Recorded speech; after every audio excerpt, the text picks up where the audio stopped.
I gotta get. I said, bro, don't really like the zero sugar. Yeah, I'm gonna start to get some more. Is it any more in there? No, it's all okay.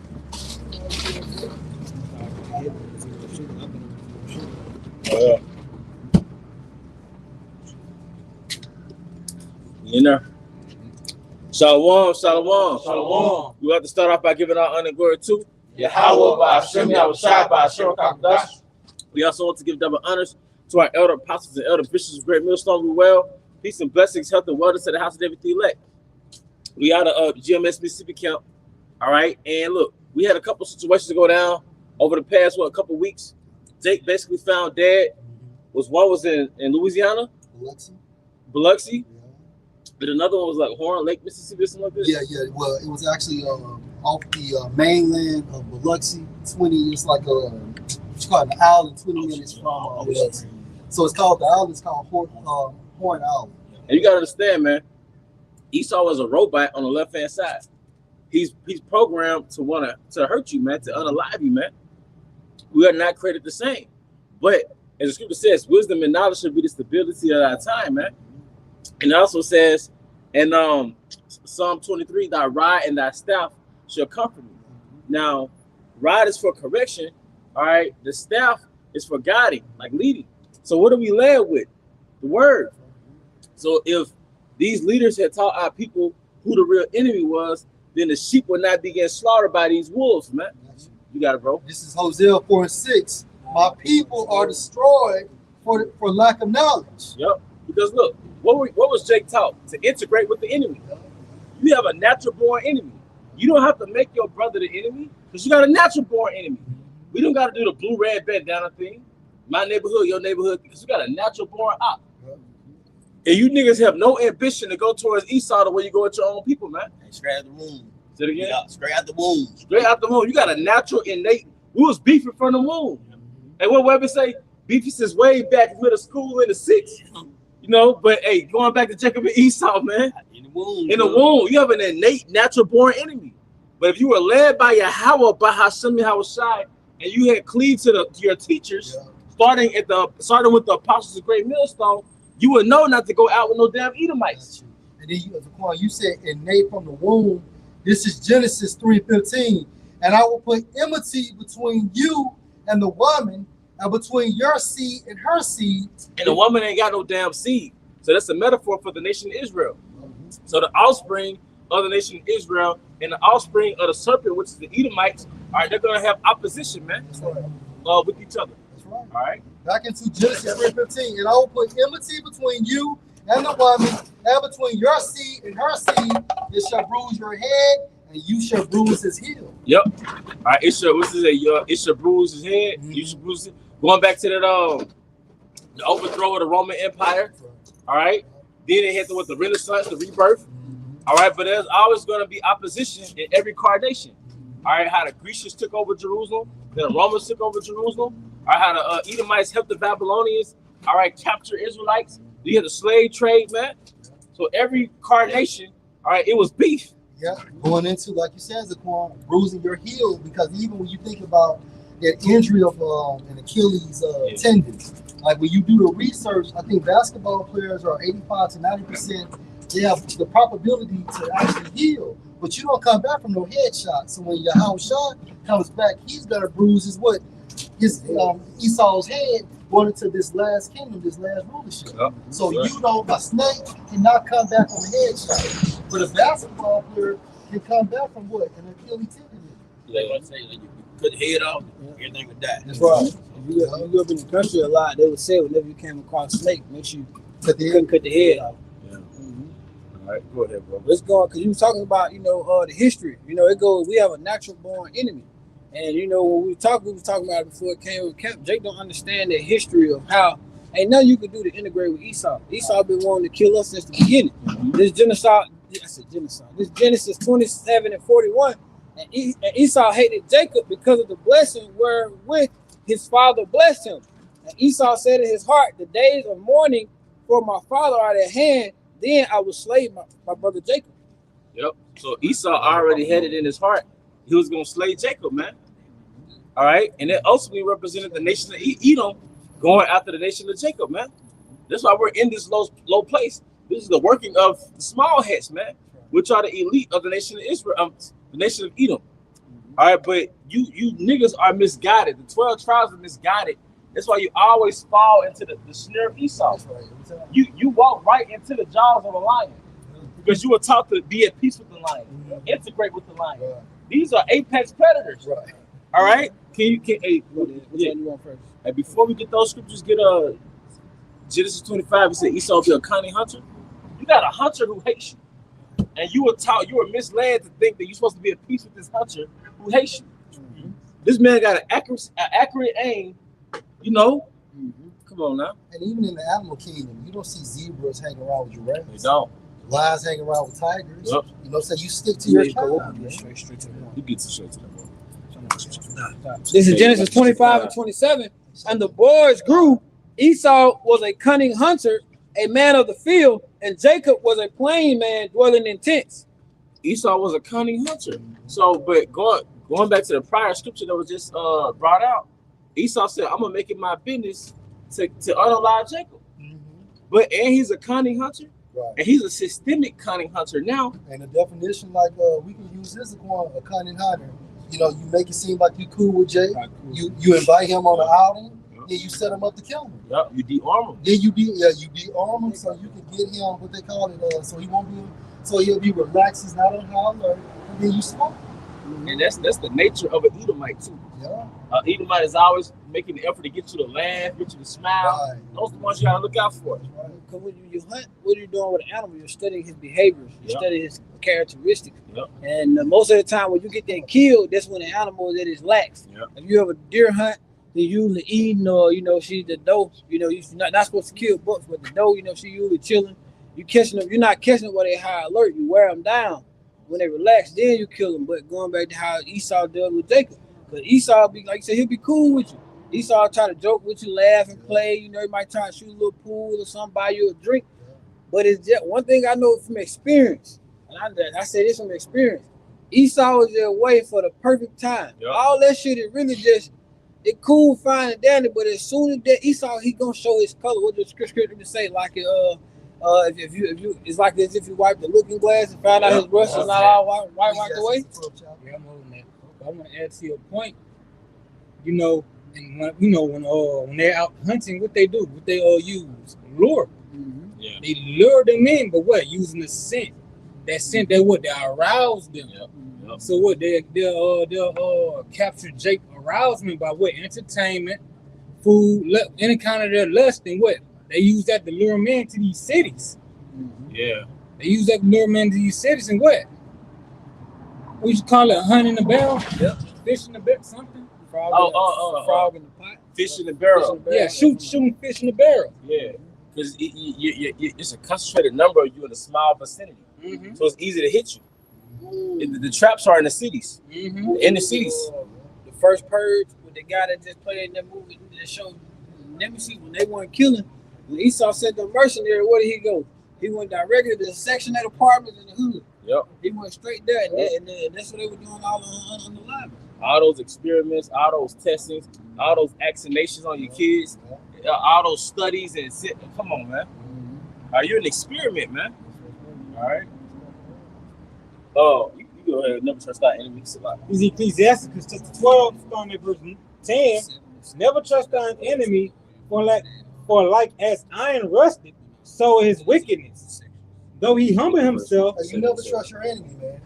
You never trust your enemy. But again, our people are destroyed for lack of knowledge. So our people don't know who their enemies are. You think your enemy is a blood, you know what I'm saying, a so-called Mexican gang member? No, it's the Edomite so-called white people whose father's lineage goes back to Esau. Right? Read that other part there. Okay.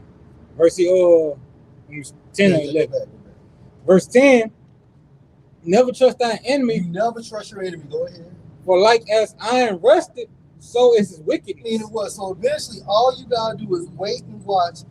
As soon as you do that, what's gonna happen? That wickedness, meaning his spirit, is gonna surface. You're gonna see what he's truly about. And just like Zaquan said, what they do is they'll treat you good for a long period of time to de-arm you, to get you relaxed, so you won't be on high alert. And then next thing you know, bang, he done hit you. Now you dead because of some blunt force trauma to the head. And what, like, and you brought up this point too, Priest. They key thing is isolation, man. Yeah. You know, they wait till that right moment. A lot of times the right moment is when you are outnumbered. Mm-hmm. So all those years y'all put around each other, the months, and y'all kids was hanging with each other and stuff like that. Now they got to the moment where you were isolated, man. Jake weakness is when he's outside his element. Like those truck drivers that be in the sundown town, you outside your element. But like Priest was talking about, like our parents told us about it. Yeah. Back in the day, I remember one time I got my BB gun for Christmas. So I'm out there in the woods. My dad heard me yell. That was my first time seeing a flying squirrel just come from the tree, and it was gliding towards me and shit. But so when I yelled, like, what's going on? I told him I was out there in the woods hunting with 2 Edomites. He said, "God damn it, get your ass in the house." Shit. He said, "God damn it, get your ass in the house." Because he said, what they'll do something to you, and we want to know where to start looking for your ass at. But I knew back then that those were my enemies. Hey, those are motherfucking enemies, man. But Jake's simple. Just on the coming aboard different Jakes, like even Eve, they was just saying, they always say they taught their parents and grandparents to like be careful of these particular group of people, man. The Edomites, man. Like I said, Jake's nation, they know this is the wicked according to the Bible. Whether they know it indirectly or directly, and they know it's something very iffy about these particular group of people, man. You can feel it around here. Yep. You can feel it. You be around a bunch of so-called white boys like in high school days, yeah, you can just feel the spirit like, hey, this is not my group of people. Yep. Certain gas stations, you can feel it. Yeah. Like Denver, Mississippi. Yeah. You can't stop in that motherfucker. Stop Denver, shit. Stop there. You want to. Hey, follow your spirit too, Jake. Yeah. Follow your spirit, man. Follow your spirit. Your spirit gonna speak before anything else does. If you feel outside your comfort zone, they call it white space. When you moving in white space, you that only Jake amongst a bunch of Edomites, like at work. Yeah. You in white space. Hey, I follow your spirit, man. It's going one more. Cairo, Illinois. My officer said, like in the 90s, it may have been in the 80s, said he stopped to get some gas on his way from Mississippi to Chicago, Illinois. Said he stopped to get some gas. They wouldn't even serve him. Yep. Because he was Jake. Yep. And it's certain Jakes. There's actually a grace period. If Edomite be like, hey, I better get up out of here. Take that serious, yeah. Like they're like, hey, I gotta get up out of here. Don't try to play tough guy. Just get out, man. Because look, we got real enemies, man, and they're not human. They human, but they're not human. And the system with them. Right. Yeah, the system with them. They know this shit. So it's gonna be the dumbest explanation as to why you're missing. It won't logically make sense, but they're gonna get away. Mm-hmm. All right, go ahead, bro. This is the book. Okay. This is the book of Sirach, or Ecclesiastes, chapter 7, verse 7. Offend not against the multitude of a city, and then thou shalt not cast thyself among. Thou shalt not cast thyself down among the people. Yeah, but basically, you're not offending the city, but don't put yourself in an environment where your existence is offending the people. In certain places in these states in America, you being a Jake in their environment, that's an offense to them, man. Right. It ain't like a history of gang banging. No, who you are as an Israelite, you're offending that multitude, man. Get up out of there. That shows that on movie Life. Soon Clay and Rob walked in the store to get that pie. And as soon as they got there, they all looked at them. You know what I'm saying? Yeah. And they're like, God damn, what the fuck they doing? Right. But what you saying, when you walked in there, what them niggas doing here? And that's exactly what it is. That's that old sign. You watch some shows, you'll go and like see certain restaurants, they have like no blacks allowed. That's right. Or we get the rights to refuse black.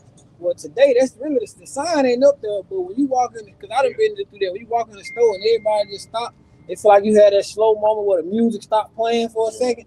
The spirit tell you get your ass out of there.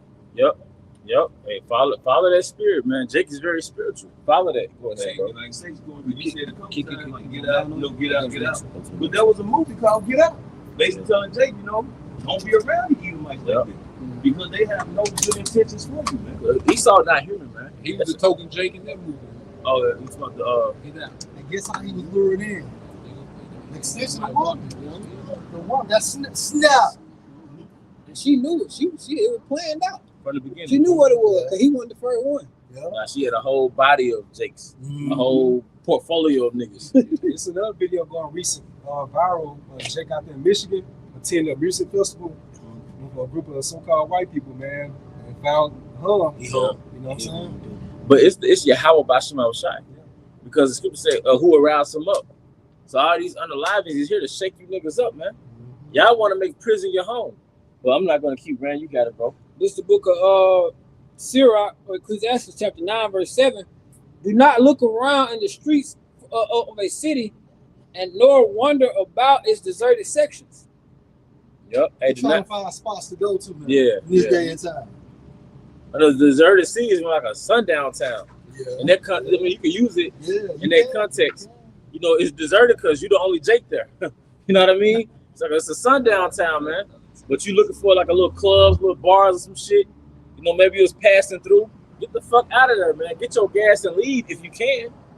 You know, because I went to an interracial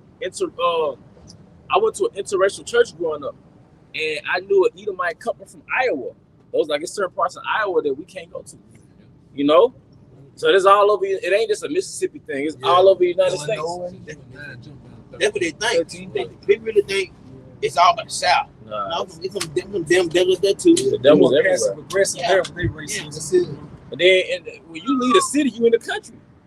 So even if you are up north, even if you're you leave the city, you're in the country. Yeah, that's right. If you're in a rural area in another state, out of state, you're in the country. Go outside Chicago, Yeah. like you say, bro. Illinois is strictly country. You still in the country, and they got the same Cornfields and shit. cornfield, and they got the same racist mentality, the same hatred, man.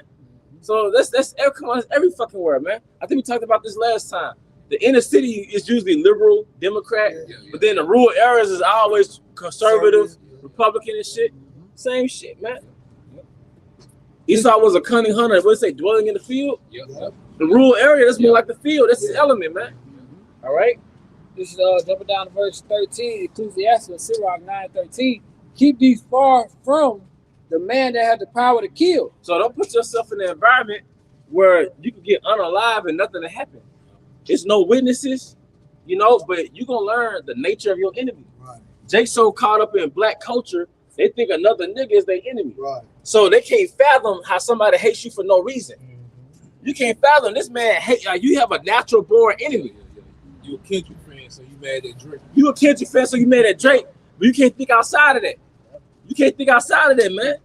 You know. Go ahead. It says, so shalt thou not doubt the fear of death. Hey, read that part one more time, man.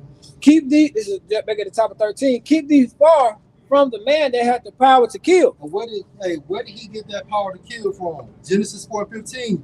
And Yahweh said unto him, therefore whosoever slayeth Cain, vengeance shall be taken on him sevenfold. That's right. And Yahweh set a mark on Cain, lest any finding him should kill him. But there was always accounts where an allegation of an Edomite woman would get raped in the 20th century, and that caused hundreds of Jakes to get put to death off of allegations, man. Because going back to that, whoever slayed Cain should be slayed sevenfold. Like whatever you did to the Amalekites over there in Israel, what was the punishment? All right, towards Ishmael, man. You see, or the allegation with Pearl Harbor, and allegedly Ammon dropped the bombs on Pearl Harbor, and what did Esau do at the end of World War II? Hiroshima, Nagasaki, man. Let's get slayed sevenfold. So, like I said, you can't. How can I put this? If Esau wants you and you're in his element, it's over with, man.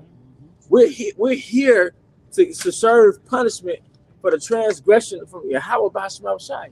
He has, like you said, he has all factions working for him. He owns the power structure. He owns the power structure, you know. He's the judge, the jury, and the plaintiff. Right, because even when I seen the goddamn the police officer, that I think he's like the superior, I don't know if he's a captain, law enforcement. But that nigga was like, when I seen this, I saw, ain't shit gonna happen. He was like, yeah, no foul play. And then there was a Jake found lynched on a college campus in Mississippi, like last year. Ole Miss. Was it on? What was it at? Delta State. Delta State. Not a mother, because you go to Delta State? Yeah. No, it's come out. Delta State. But guess what? They said that he hung himself. Mom said was no signs of depressed mood, no depression or nothing. So they made an example. If he was gonna kill himself, why didn't he do it in an isolated, you know what I'm saying, situation, like in his room or somewhere just isolated? Why would you hang yourself out there in the middle of Delta. I mean, of the campus of Delta State. And That don't make sense. that makes good sense. That breakdown, man. Let me go to the woods and hang myself. I can just hang myself right here, in my bedroom. I mean, might grab that nigga up and they hung his ass, man. I think you just hold When on. you go up to that area, like in the Delta parts of the Mississippi, even where I'm from, like they still, to this day, you still got, they call it a white folk and black folk neighborhood. So, it's a right. bridge. It's a bridge that separates that. And once you go over there, you know, Jake start tightening up and everything. But even to this day, it's still that division. That's right. That's right. I got this real quick. This Sirach 5:15. It says, "Be not ignorant of anything in a great matter or a small." I brought that out because Jake don't understand that white national spirit has riled back up. Yep. You know, these Edomites are tired of apologizing for how they got America, for how they came into power. They on their white supremacy shit. Like, their spirit is back in the earth.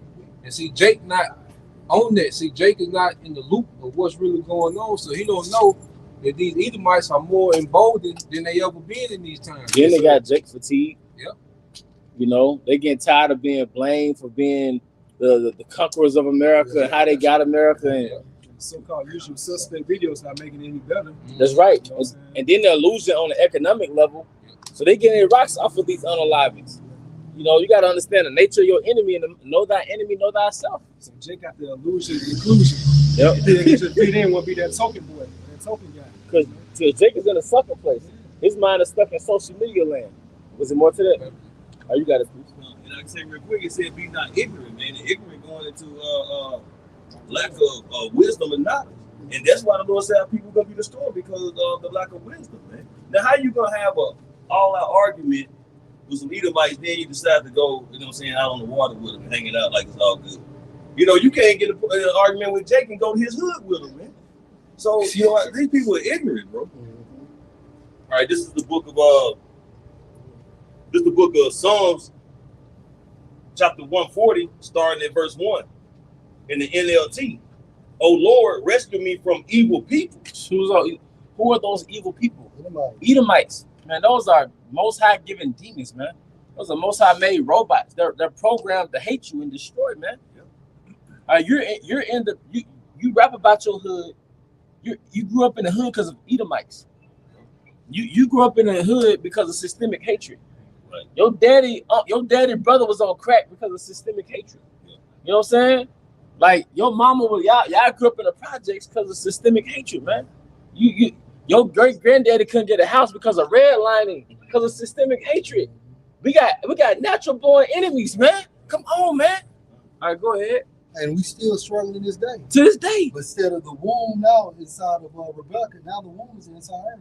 Come on, man. The storyline in Jake music is because your Edomites wrote the storyline. Yeah. Edomites made Esau gave you the curriculum. I'm a F your wife. Mm-hmm. I'm gonna kill you niggas. So the average Jake, he's a demon to his own people. And nothing else exists outside of the nigga world. So you have no concept of how you have an actual enemy.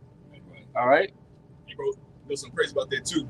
Like even when Esau Edom, and because the tribe, they're like in self-destruct mode. Mm-hmm. And Esau Edom, he projects that. Even with hard metal, rock and roll is demonic, but they even come together in worshiping Satan. Yeah. Esau Edom is on one accord all the way through. Right. Yeah, because Jake come to a Boosie concert, niggas get killed. Yeah. You know? Yeah. Go ahead, bro. It's like I watched a documentary on that, and I think we talked about it before. They were actually a metal group. They were like asking them how they make their music. Basically, they would do these rituals, and basically they would get their lyrics and stuff from the demons, and they'll go out and record the song and send the track to a witch, and she'll put all these spells on it. So when you print it out, you basically inviting demons into your house. But what the issue was, Jake wasn't listening to that back then, so they had to come out with music to do the same thing, and that's when they came out with NWA, Tupac. So when you listen to all this drill rap, you're doing what they initially was designing for to do, which is invite all these demons right in your house among you. That's right. That's it. It's spiritual. And they do the video games and the movies the same way. Mm-hmm. Right. Yeah, with Grand Theft Auto and shit. John Tide. John Todd, okay, come. Yeah. Back in Psalms 140, verse 1, in the NLT, oh Lord, Yahweh Bashim Yahushua, rescue me from evil people, protect me from those who are violent. Who are those that are Esau? Esau, man. Esau was that violent man. Look at his track record in history. Kill somebody.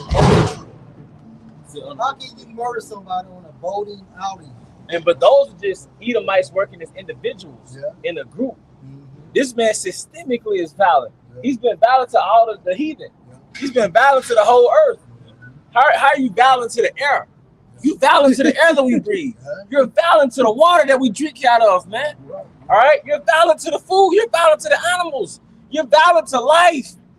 And then these are just your little kids. These are badass kids in their element. You know how badass kids set a dog on fire? That's your badass kids hanging the Jake, man. And a good son. Yeah. Come on, man. Yeah, I know that movie, man. If you want to see how wicked Esau is, watch The Good Son with Macaulay Culkin. And it's in your nature, man. See, everybody going to female nature and shit like that. But you don't go into Idumean nature, man. This man has a nature. All right? You got it. Verse 2, those who plot evil in their hearts and stir up trouble all day long. And that plot is manifested through those decrees, man. All right? Through the legislation, man. But then on an individual level, which is what makes the news, Jake found lynched. Because individual group Edomites, all right, they come together and hang a Jake. But after a while, Jake is your fault. Because you trust your enemy, man. And this thing called life, you learn not to internalize, but to compartmentalize. So you can't internalize why a snake bit you. You got to identify a snake when you see it.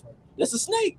So you got to identify, this is my enemy, so why would I go out with him to put myself in this situation? Right. See, Jake think it can't happen to me. Right. It won't happen to me. These guys, they're different from everybody else. It's the same spirit in these Edomites. So is this to say this being bold in a plain way? Yeah.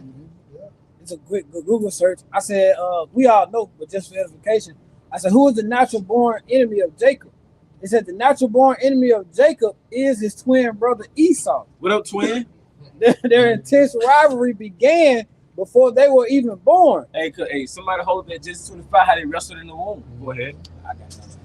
As two infants, they struggled with each other even inside of their mother's womb. Hundreds of years after Jacob and Esau had died, the Israelites and Edomites became even more bitter enemies. And if I could just add, and then ultimately it started in the spiritual realm. Because it was prescribed from Yahweh through Yahushua on how it would play out on earth. And the first incident of that happening is what that hatred that the Most High ordained between the woman seed and the serpent seed. I got the last part, now I got a precept for it. It says the Edomites even often aided the other enemies of the Israelites in any attacks. What's that, Psalms 130? Remember, oh Lord, the children of Edom. Who said the day of Jerusalem? Who said raise it? Meaning erase them. Man. Even to the foundation thereof. Man. Wait a minute. When we was coming out of Egypt and when they blocked the highway, you know.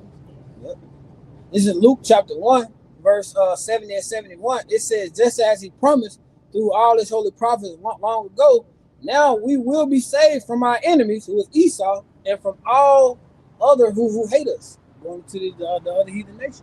Because the punishment is being under Esau, man. It's the punishment, man.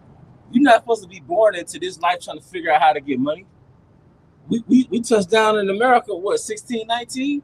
So we supposed to be inherited something from our forefathers, man. You born broke. In most cases, you were born broke. You were born with health issues, all right? Because Esau injected you with all type of poisons, all right? We're going to get the scriptures. Will you hold us up, bro? I got precept. I'm going to let all these, but get precepts out first, man. Zechariah 5 and 11, I believe. All right. Hosea 8 and 8. This is 1 Peter chapter 5, verse 8. Be sober, be vigilant, because your adversary, the devil, as a roaring lion, walking about, seeking whom he may devour. Hey, like Elder Yasuama been bringing out, man. First and foremost, the prophets. Because what we're proclaiming is now classified as what? NAFTA?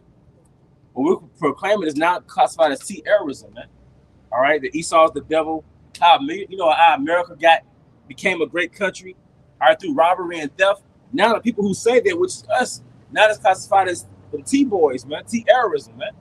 But on a broader spectrum, Esau has drawn out a narrative to ultimately capture you. All right, scientific racism, black fatigue.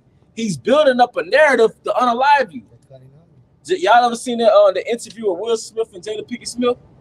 All right, everybody knows she had a so-called affair with August Alsina, right? However you say his name. But before she came to that point, she had to build up a narrative.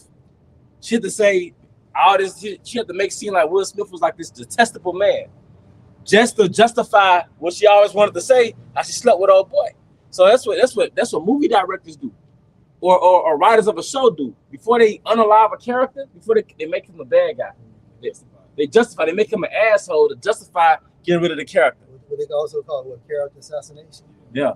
So what they're doing, the so-called black fatigue, is a drawn out narrative. Scientific racism goes back to wartime propaganda, all right, to justify hunting us, man.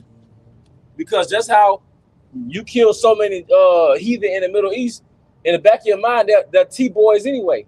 You know, in the back of your mind, they work for Al Qaeda anyway. Same thing with Gad. Oh, he's a savage anyway. They got to be civilized anyway. So now they're hitting us with the criminal narrative. That's why Esau let all this crime go on in the inner city. Yep. Because Esau can stop that inner city crime in a week. Yep. You know, they really put their hammer down, and they showed you examples of it with ICE. Well, DC won no murders for what, like a month? Yeah, right. You know, 0 murders when they really put all them alphabet agencies out there. But Esau got to keep that narrative going, because what's one thing they tell you about every holiday? The shootings in Chicago. How many people died this weekend in Chicago? And then a lot of that be blackface, you know, CIA operatives. But Esau need that narrative that Jake is this unruly beast. So when he make his moves to go at all the tribes, he just getting rid of the problem. It's important to prove your point, because in Chicago, the murder rate goes up when holidays and on the weekends. That's when these Edomites were off. And that goes back to George Bush, the father, his NWO speech about the law of the jungle. That society you're in right now, they consider that as the law of the jungle. So when they come, you know, with they so-called New World Order, it's like the rule of law. Order out of chaos. But they're doing it through order out of chaos, you know.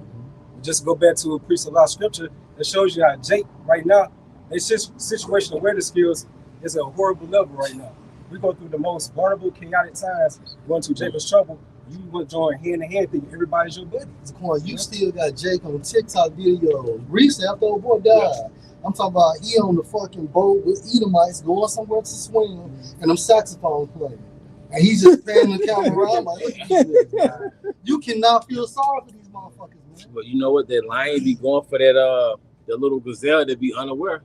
The elephant that didn't want it off in La La Land. But I know brothers got scriptures though. This is Psalms 55 and 21. It says the words of his mouth are smoother than butter, but war was in his heart. Yeah, and that's all Edomites.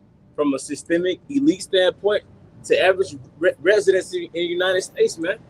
They all got that spirit of Satan in them, man. So they hate you with a perfect hatred. You didn't have to do anything to him personally. See, Jake stuck in that world. You know, like shit, we ain't do nothing to him. Jake ain't on that, because you could be on this, that word covert. Oh, yeah. Jake don't understand covert war. Yeah, God. Like Jake look at crack, and Jake think it's a way to get rich. Right. Quick, but not knowing it's chemical warfare from your enemy. Right. You know, you think of it as getting rich quick, cars, clothes, hoes, but that was chemical warfare for your enemy. To turn your neighborhood into a zombie land. To turn your neighborhood into a war zone. You know? And then I'm sorry. Go ahead, bro. It'd be like generational thing, man, because the kids get caught up in this shit. You know, crack babies born. You know, the houses and everything. The way they come up, they become criminals, thugs. It's a generational destruction, man. And that was our heroes have eyes. The crack era in the 80s, that was our Hiroshima and Nagasaki. Yeah, say it again. Oh yeah, that because we still fucked up from it. New Orleans is the way it is because of the crack era. Memphis, Jackson, Atlanta, Chicago. A lot of that had to do with that crack era. Because Jake was coming into them cities in the 50s. Jake was leaving the Delta, the early 1900s. All right, going to those bigger cities to work in those manufacturing facilities.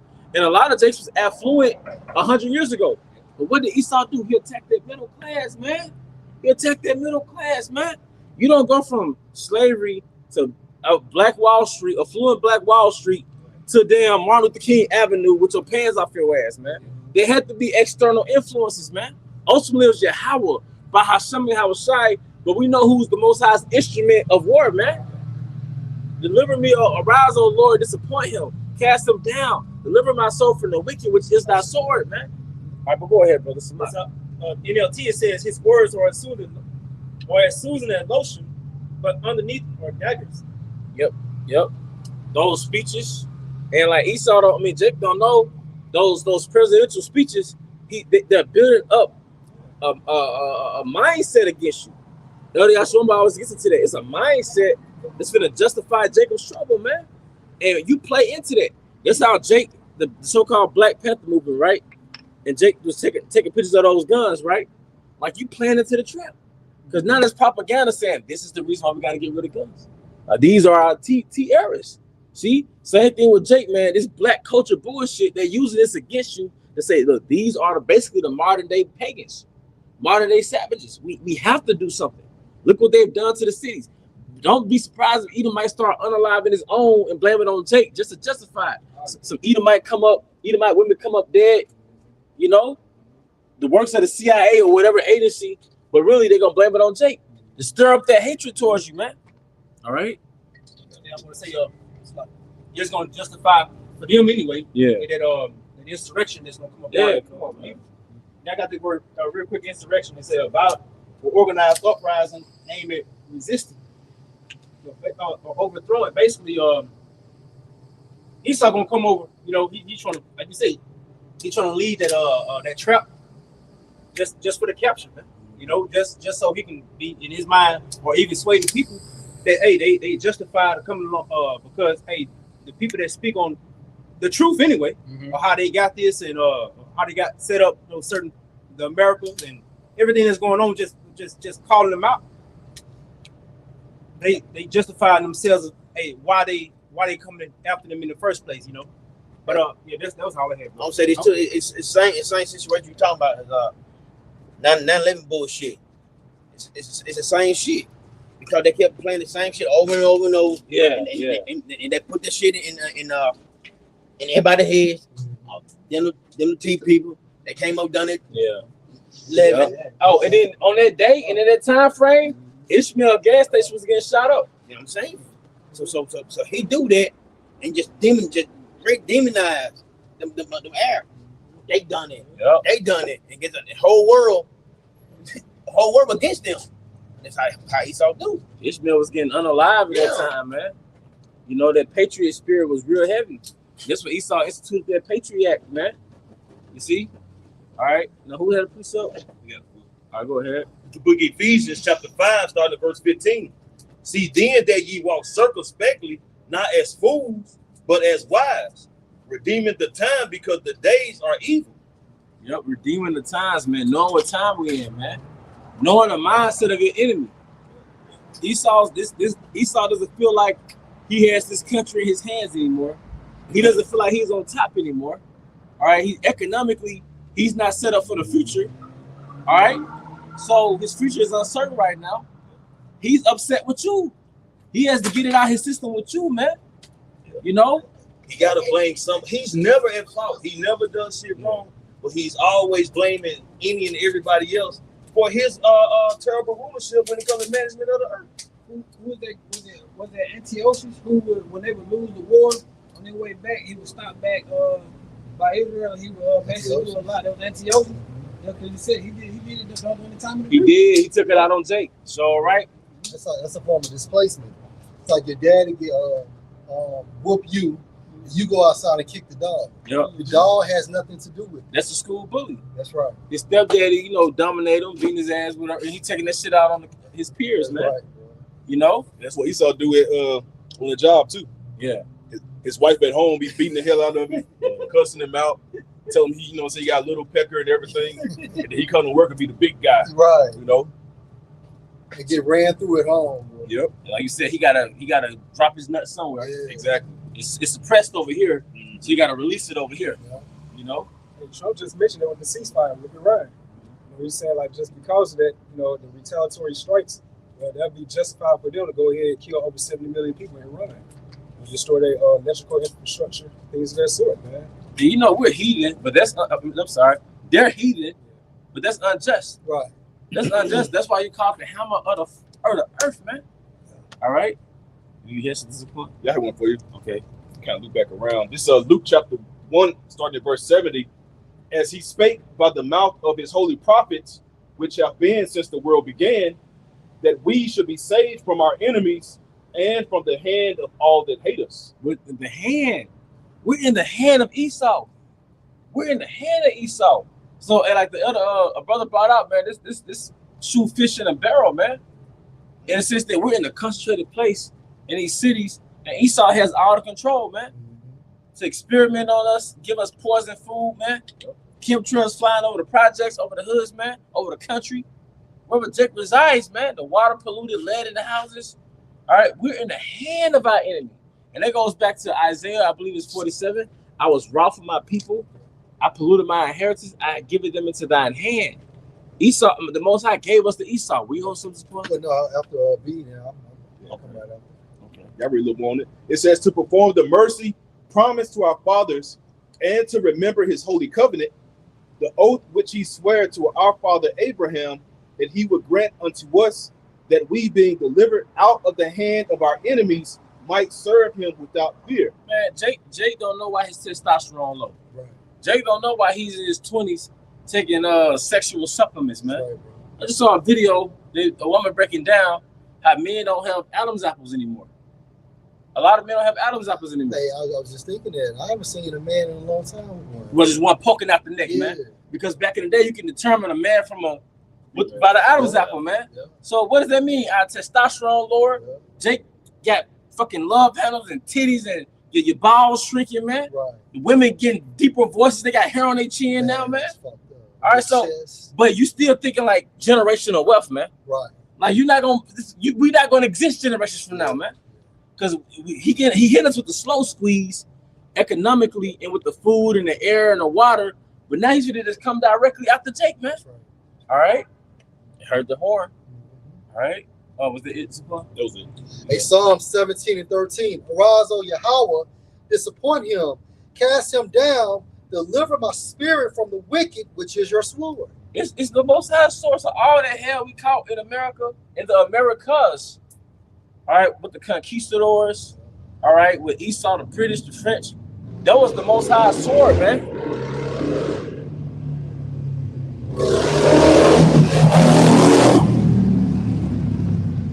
The Most High raised up Esau. That's how he raised up the Pharaoh of Egypt. Just like he raised up Darius. That's how he raised up the Romans. Those are just swords, man. So in this time right now, Esau is the Most High sword.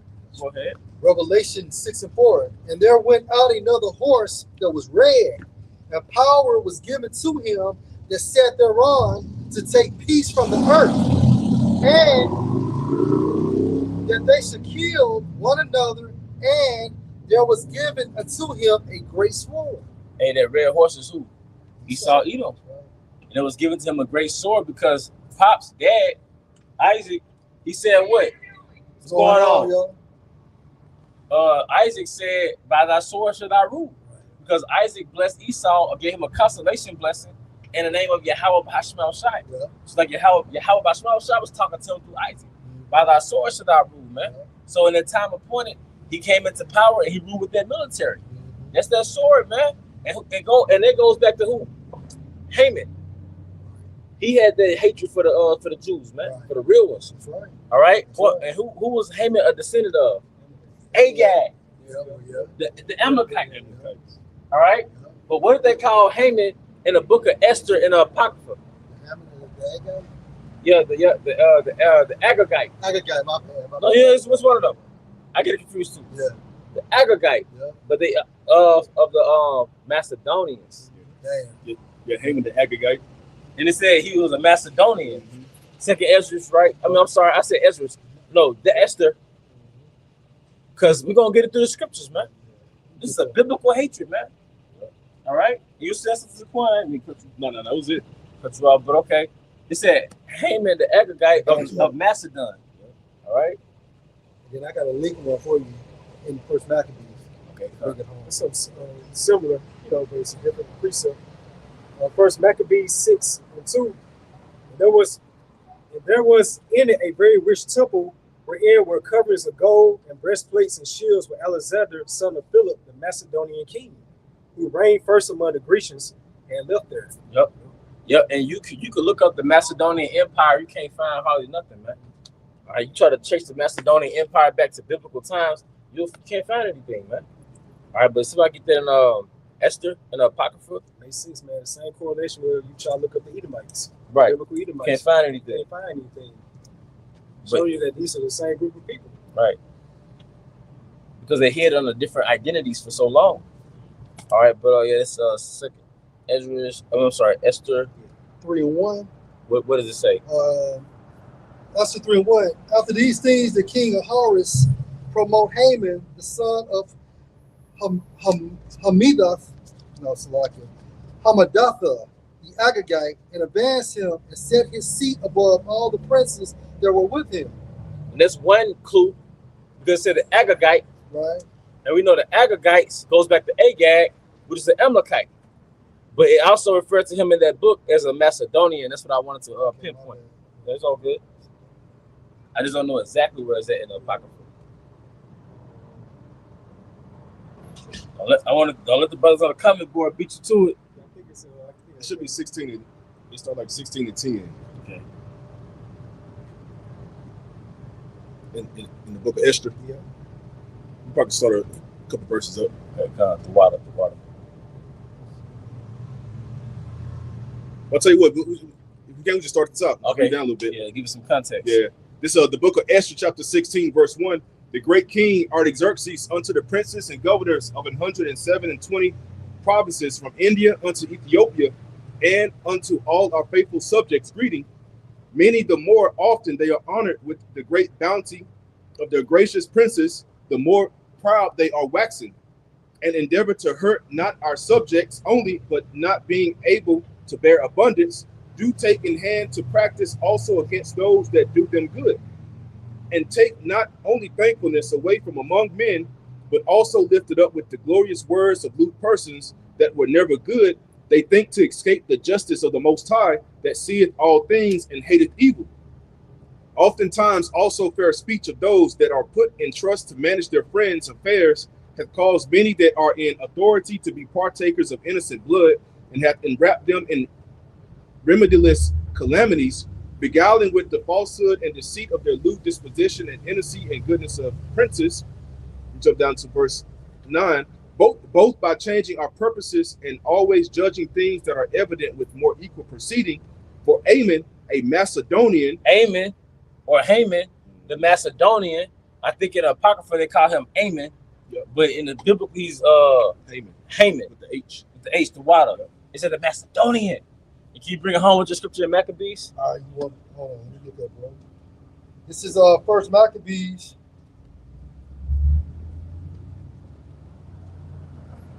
First Maccabees 1:1. And it happened after that, Alexander, son of Philip, the Macedonian. Oh, so the Grecian Empire started with Alexander, the son of Philip, the Macedonian. And can you read the scripture again, Mr. Yep. It says, Ezra 16:10, for Ammon, a Macedonian, the son of Hamadatha, being indeed a stranger from the Persian blood and far distant from our goodness, and as a stranger received of us. Haman was a Macedonian, all right, of the same stock of Philip of Macedonia, Alexander the Macedonian, which, and if Haman was a descendant of Agag, and Agag was an Amalekite, what does that make Alexander?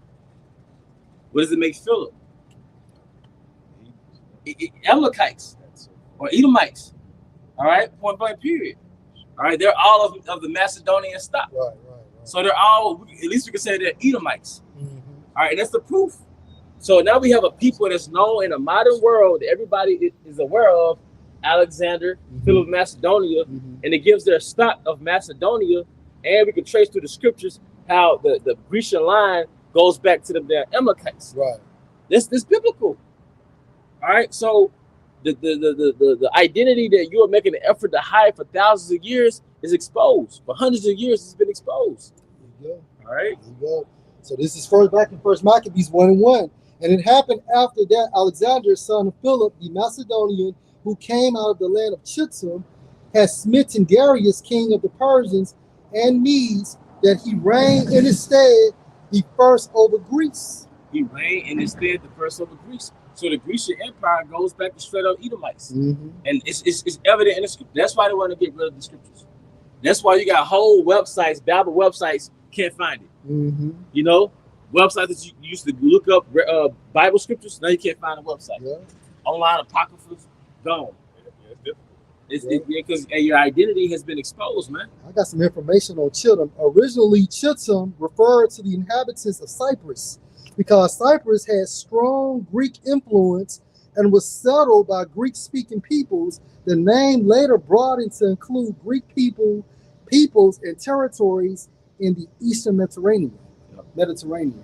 So Chittim is Greece. Yep. Greeks. That's right. In certain passages, you know? Right. You got some. Got a little more. All right. Hey, going back in Esther 16, and this is verse 12, speaking upon Ammon, the Macedonian, or the Agagite. It says, but he, not bearing his great dignity, went about to deprive us of our kingdom and life. So he had it out for Jake back then. It was because what happened, he was because Agag got slaughtered by by Samuel, right? But they were aware of their history. But nonetheless, he had a hatred for Jake, man. And that's the nature of an Edomite, man. You gotta know the history, man.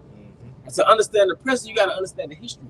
Yep. All right. That perpetual hatred against his brother Jacob. Perpetual hatred, man.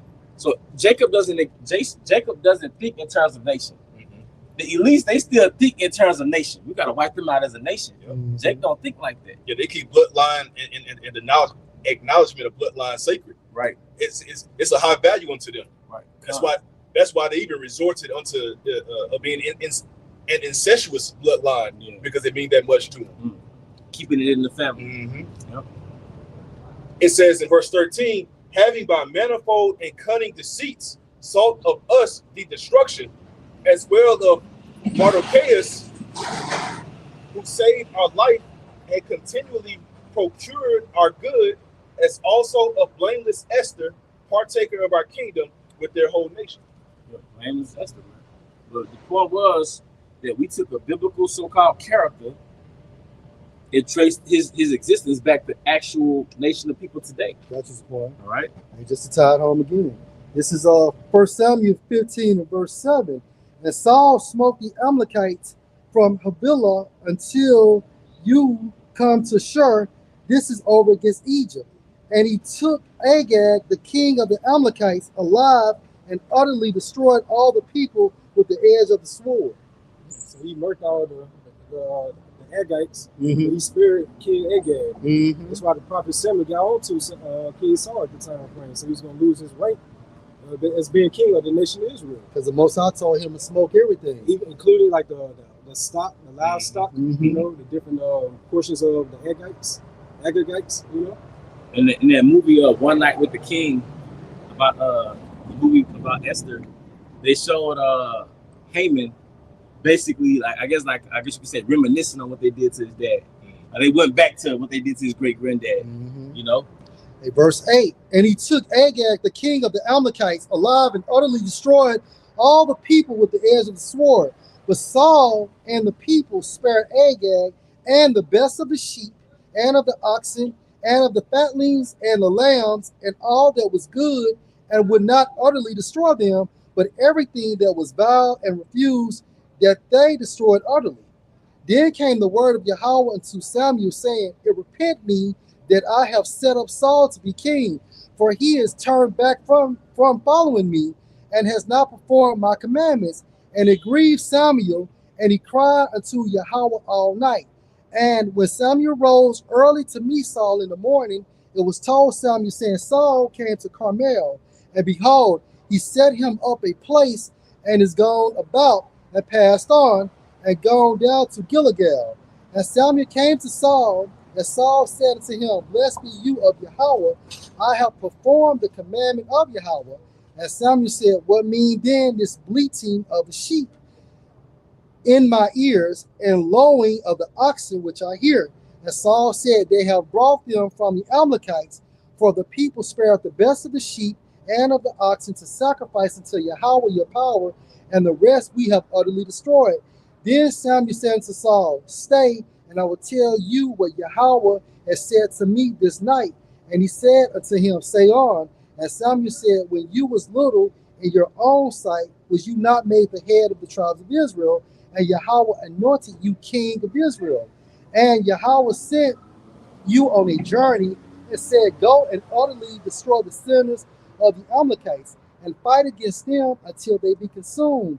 Wherefore did you not obey the voice of Yahweh, but did fly on spoil, and did evil in the sight of Yahweh because of his disobedience? And Saul said unto Samuel, yea, I have obeyed the voice of Yahweh, and have gone the way which Yahweh sent me, and have brought Agag, the king of Amalek, and the king of Amalek, and have utterly destroyed the Amalekites. But the people took of the spoil sheep and oxen, the chief of the things which should have been utterly destroyed, to sacrifice unto Yahweh your power in Gilgal. And Samuel said, has Yahweh as great delight in burnt offerings and sacrifices as in obeying the voice of Yahweh? Behold, to obey is better than sacrifice, and to hearken than the fat of rams. So in a nutshell, Samuel did what? He Disobeyed. Right. But he killed Agag because that was the commandment of Yahweh. Now we know that their lineage was preserved for modern times right now, because ultimately Yahweh Shai is going to destroy Esau Edom. Yep, because the Most High is a grand chess player. Right. You know? But the lineage goes back, Haman's lineage goes back to who? King Agag. Which is an Amalekite. Right. So and that also shows that they eventually formed the Macedonian Empire. Right. Because Philip came out of that Macedonian Empire. Right. Alexander came out of the Macedonian Empire. Haman, it said he was a Macedonian. You know? And I was told that, I don't know how true it is, but like it was a woman who had a snake. And she treated her snake like it was a pet dog, right? And she allowed her python like to sleep next to her every day. Yeah. But it used to stretch out next to her like a human. And she used to wonder why it used to stretch out. And she asked her, I think she asked her vet. And she was like, it's stretching out because it's sizing you up to determine when it's the appropriate time to eat you. And that's how Haman, as a Macedonian, stood with as a vessel with the Persian Empire. Right.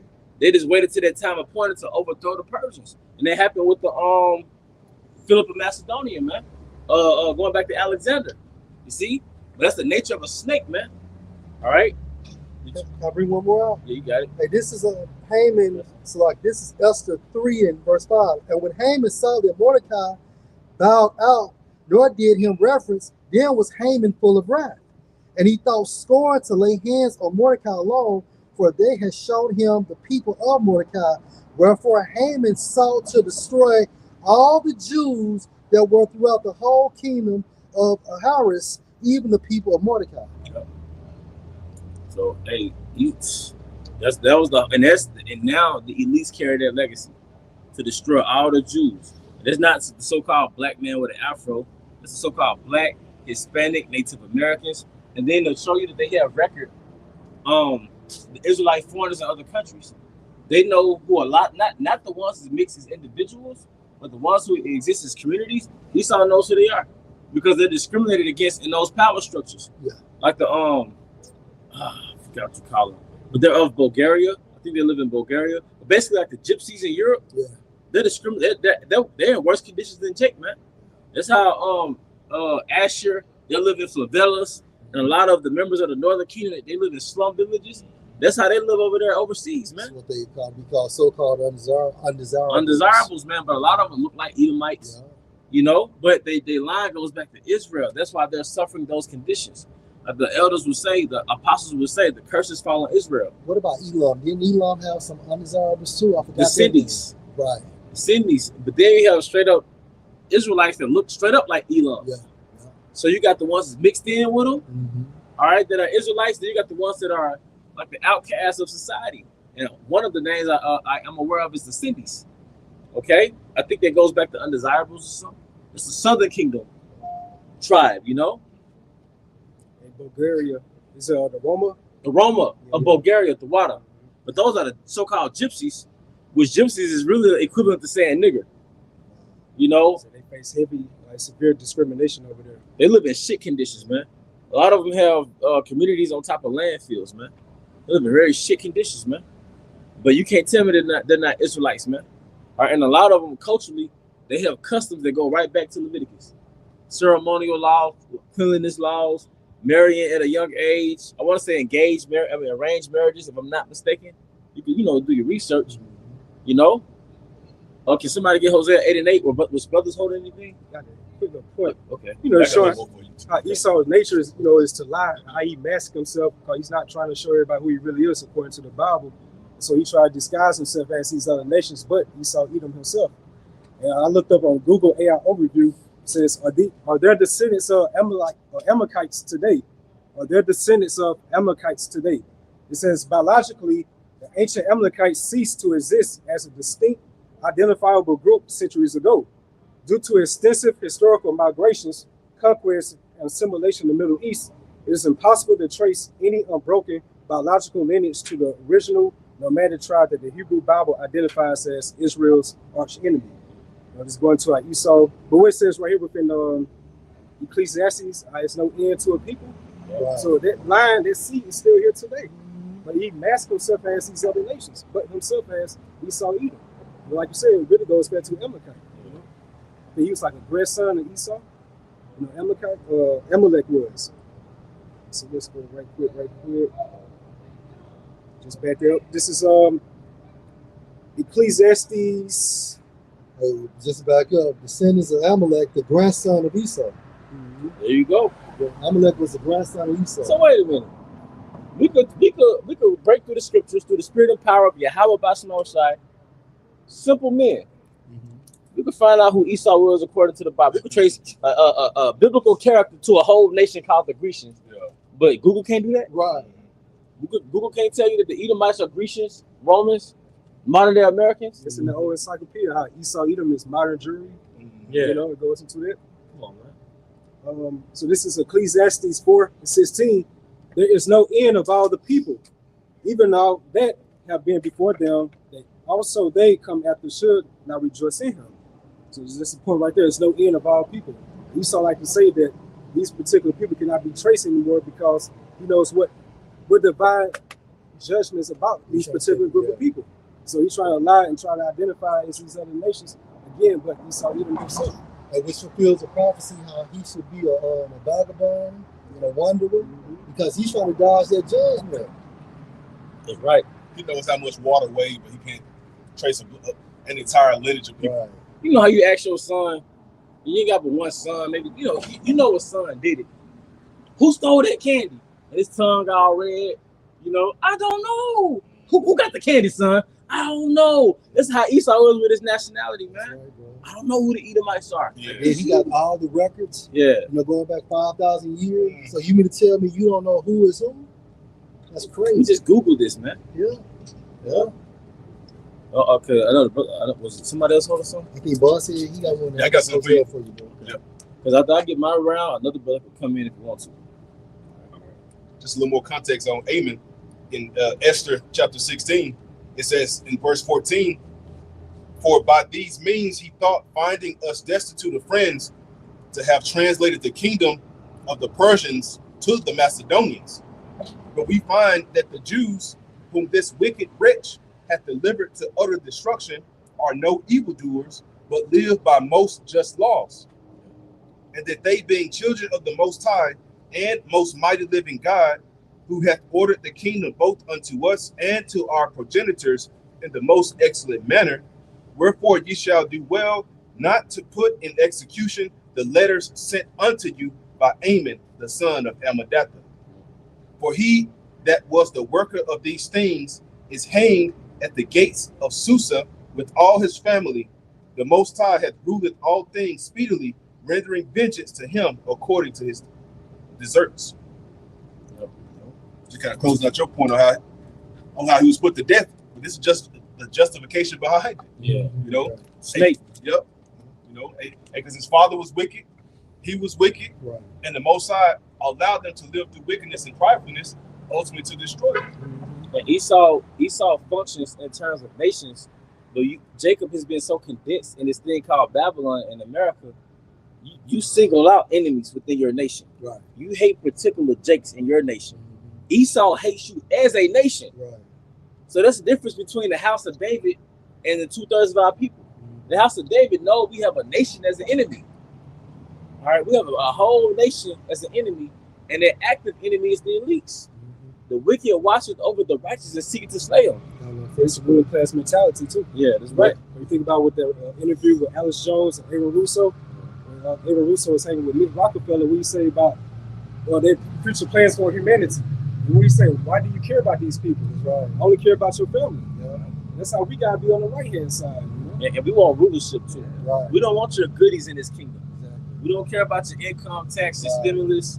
What else, man? 401k. We don't care about this shit. We want rulership. Because you motherfuckers want a rulership, but we are the rightful rulers. Right?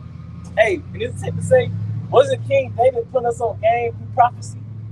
You know, the wicked watcheth over the righteous and seeketh the slay. He was showing us the nature of this damn devil. Yeah. Because King David had the spirit of prophecy, man. ASAP too. Yeah. They had the Rakakudash. They had the Rakaku. Didn't you say that the whole army had the Rakakudash? Right. They had the whole, as far as martial arts and all that.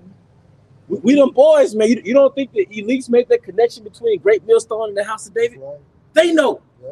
All right. Go ahead. Yeah, just going into what I stated earlier, how Esau is trying to run from his true biblical identity. And this from the Zonovan Compact Bible Dictionary for Edom. It says Edom figures prominently in the prophetic scriptures as the scene of great future judgments. See notably Isaiah 34 verse 5 and 6, also Isaiah 63 verse 1. She is the only neighbor of the Israelites who was not given any promise of mercy from the Most High. So AKA, ain't nothing Esau even could do. Yeah. That's why he's trying to disrupt prophecies. That's why he's continuing to lay a stumbling block before his neighbor, which is Jake. Yeah. You know, that's why he's trying to suppress the word. Yeah. You know, and because once upon a time, every YouTube channel that we uploaded, we put one video in there. Esau deleted. Yeah. You know, we had 1, 2, 3, 4 backup pages.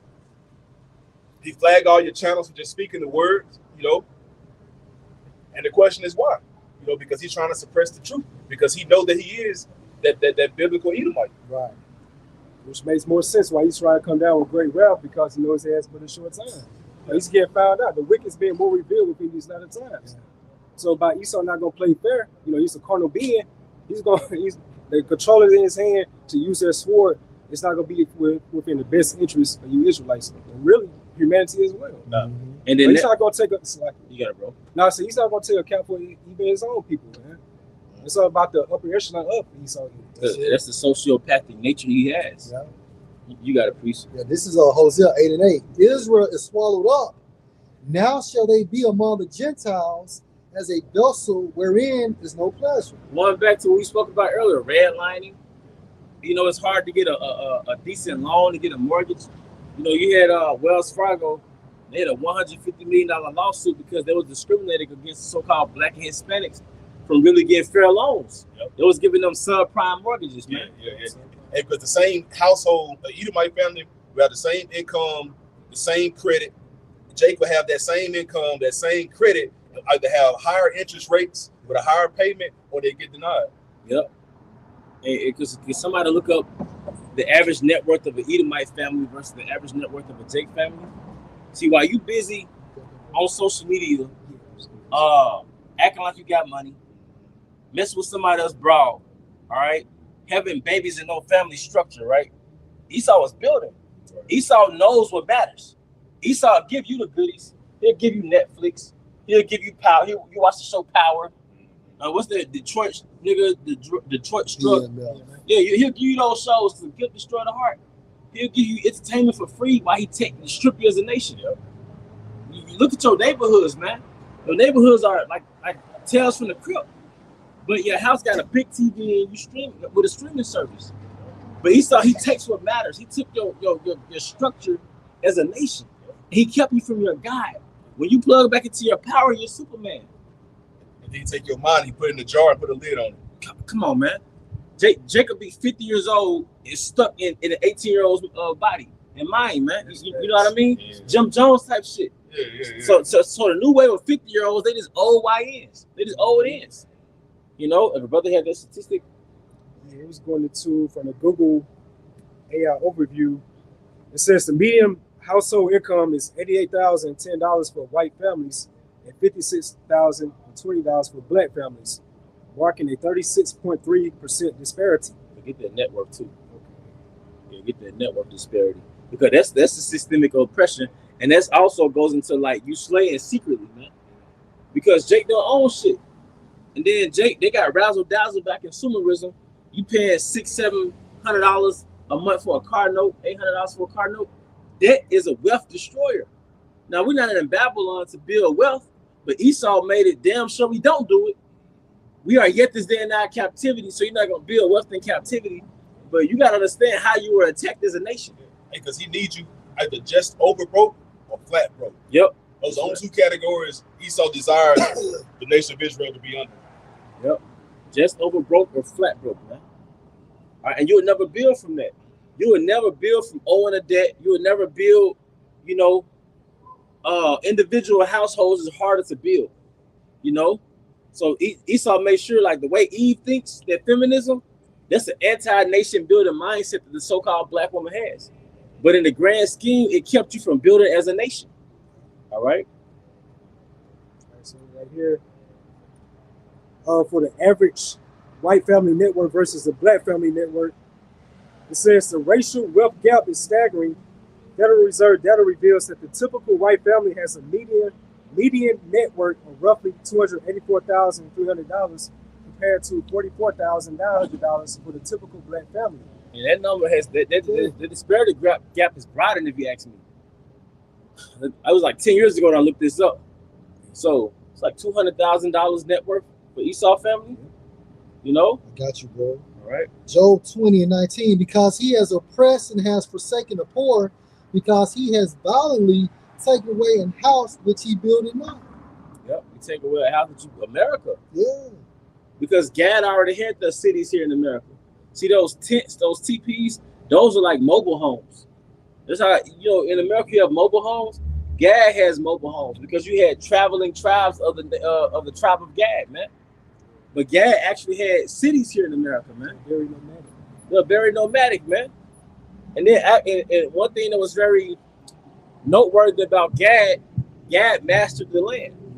So Gad, the so-called Native American, he laid the groundwork for hunting and fishing, agricultural work. Yep. The same practices that Esau practiced today, he got it from Gad. Check out that book, Wildwood Wisdom. Wildwood Wisdom. It was written by a supposedly Edomite in like the 1800s, maybe 1900s, when Gad was still running across America. He was observing how Gad moved.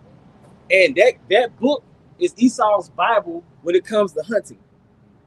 Wildwood Wisdom. And it goes into how Gad really survived off this land. He thrived off the land, man. So Gad is a very noteworthy tribe. But they didn't come to America to figure this shit out. These are the Gadites from Israel. So they lived outside of Jerusalem back then. So how about now, man? They mastered the land, man. All right. And also, violently goes into Gazal, Strong's H 1497, to tear away, to seize, plunder, tear off, pull off, to rob. And he also uses credit system too to take away Jake's houses and shit. You know what I'm saying? Like if we try to apply for a certain apartment or a house, they are based it on your credit score and things of that nature. So they'll rob you or they'll put you in a situation where you can't afford it, and then they'll come back and repossess the shit. Because the scripture says, I'll just get it right quick. Sirach 21. Because also usury as well, you know. He applies usury onto your loans and onto your credit. So by the time you make your minimum payment, he's already doubled his interest. Yep. So you haven't even put a dent inside of the balance. And you done been paying for 20 years. And then like when it comes to a car, it's a liability. Yeah. So it's actually insane to pay a note on a depreciating value, man. Right. All right, with interest. You paying interest on something that appreciates in value. All right, Sirach 21:8. He that builded his house with other men's money is like one that gathered himself stones for the tomb of his burial. All right, because what's they call a mortgage, Right. and that's a mortgage goes back to dad pledge. Right. Like mortuary, dad gauge goes back to pledge. It's a death note, like a collateral. So you're using your own house as collateral for a loan from a bank, man. So if you renege or for lack of bird, you fail to pay on that loan, Kill me now. yeah, you lose your house. Yeah. We didn't have those systems in the ancient world. And that's where the Amish got their systems from, the Bible. You hired a carpenter to build your house. So you run through the Jake neighborhood, you see 30 niggas doing shit, probably selling dope, whatever they doing, right? 20 niggas by a gas station. But look at the Amish, how they move. There'd be 20 Amish boys or young men moving the house from across the street to the other side. They like out there was the Pittsburgh. They got their own hustles. You could get your house built by the Amish. And why aren't they considered T's? Right. They got a different belief system. Yep. They have a different family structure. Yep. They have a different religion. Yep. That Esau Edom. They don't agree with his structure They don't. and his system. Is this a good point? And that shows you they don't have this gospel. Right. You know, we have the truth. So they're not a fucking threat. Because we're the house of David. The other nations, they're like gazelles and zebras. They don't pose a threat. But the house of David, it was like, nah, those people. We can't rouse them up. You got it. Whoever had I had that. Did you read that Hosea 8? Yeah. You read that? Yeah. Okay. We'll run it back. Yeah, we'll run run it it back. for you. You know something? Yeah, got you, big. You want him to bring out the point? You want me to bring Hosea 8? We'll grab the Hosea 8. We'll bring out the point. Now, this is Hosea 8:8. Israel swallowed up. Now shall they be among the Gentiles as a vessel wherein is no pleasure. So you got a store, you got pottery, right? On the shelf, you got different pots. And this you trying to choose which pot you're going to buy, which vessel you're going to buy. Well, if there's a vessel where there's no pleasure, that's the pot that nobody wants. Right. So Jake is the pot that nobody wants to purchase. So when you move into their neighborhood, they move out. They call it white flight. You see? The scriptures call Jake Israel as a worm. Yep. You think about it like a worm, they're very defenseless. Yep. They have no defense mechanisms. Because I'm sorry. But I'm saying, but they getting attacked by this apex predator, Esau Edom. Like that's what I was going to go into earlier. Esau has a thing called predatory lending. It goes to it refers to unethical, deceptive, or abusive practices. Going back to Job 2019, how they boundly take it away through a system like that. Predatory lending, predatory lending. And just to back it up, what did it say? That movie Mr. Society came out in '93 when Sharice's father was in the classroom with Cain, who was the main character. He said, the hut is on, and you are the prey. The prey departed not, which goes to Jacob. Right. You know? So it says, predatory lending refers to unethical, deceptive, or abusive practices used by lenders to trick or pressure borrowers into unfair loan terms. So they'll get you to sign the goddamn contract, but it's the trick to take it back from you anyway. Because they know you can't afford it in most circumstances. Like you go into this when that usury comes into place. Right. They raise these high interest rates, things of that sort, to these low income individuals. No, they don't have the financial background to take care of them. And what's that dynamic? They got that balloon payment. All of a sudden, you paying one rate, and then it just jumps up. Yeah, it inflates. I think they go into it. It's called bait and switch tactics. Damn. Like I said, promising one set of loan terms like a low interest rate, but switching to much higher unaffordable terms at the time of closing. We had a so-called cousin. She lost her crib in Madison about 20 years. You know, she signed for one rate, and then it just inflated up. She lost the crib. Bait and switch. Yeah, they call it a fixed rate. Typically, when you have when you buy a crib, you want to have a fixed rate to it. But if you don't have a fixed rate to it, they'll inflate it, and they come and take it. Hey, you know what though? That's that Connie Hunter, man. Yeah. This man is cold, man. Even title loan places. Where title loans located? I've never seen a title loan Madison, in Madison, where Esau even lives. Then urban areas. Then when you get those loans, now they do online loans like through apps. Man, the interest rate be like double. Like you got a $500 loan, you have to pay on $1,000. You have to pay $1,000 back. Yeah, $1,500. Yeah, 15 on a $500 loan, man. Because Esau, that's part of the borrower is a servant to the lender. So we got who runs this country? Bankers. And who are the bankers? The elites. Edomites. So it says lenders often target vulnerable populations, such as the elderly, low-income individuals, are those with poor credit. You're praying after the poor and the needy. That's the poor and the needy. The widows, the bastards, the fatherless. You're praying after the poor and needy, man. Using aggressive sale tactics and hidden fees to trap borrowers in an inescapable. They're aggressive because you'll come if you're a career and they'll keep calling you and calling you and calling you till you break down. And they'll give you this contract and make it seem like it's beneficial for you, but it's to set you up anyway. What about those sales tactics? They'll let you get the vehicle, a new vehicle for the weekend. That's right. By the time you turn it back, man. Yeah, you don't want to. You don't want to turn it back. Mm-hmm. So then you would get annoyed you can't afford it. And so it says using aggressive sales tactics and hidden fees to trap borrowers in an inescapable cycle of debt. They may say they'll knock a percentage off initially. You know, say just to get you in that trap. That's an aggressive tactic. And that's how Esau get you. He get you front, back, and side to side. He get you from all angles. Hey, can somebody get that in Proverbs? The borrower is a servant to the lender. You get like NIV or NLT, bro. Okay. Go, bro. This Job 21:13, the NLT. They spend their days in prosperity and go down to the grave in peace. To the Edomites. It says, and yet they say to the Most High, go away, we want no part of you and your ways. It says right here, verse 16. Can you read that again? Okay. This verse, Job 21. We got you. Oh, it was water? Oh, my bad, bro. Yep, so it's back in Job 21 and 13, the NLT.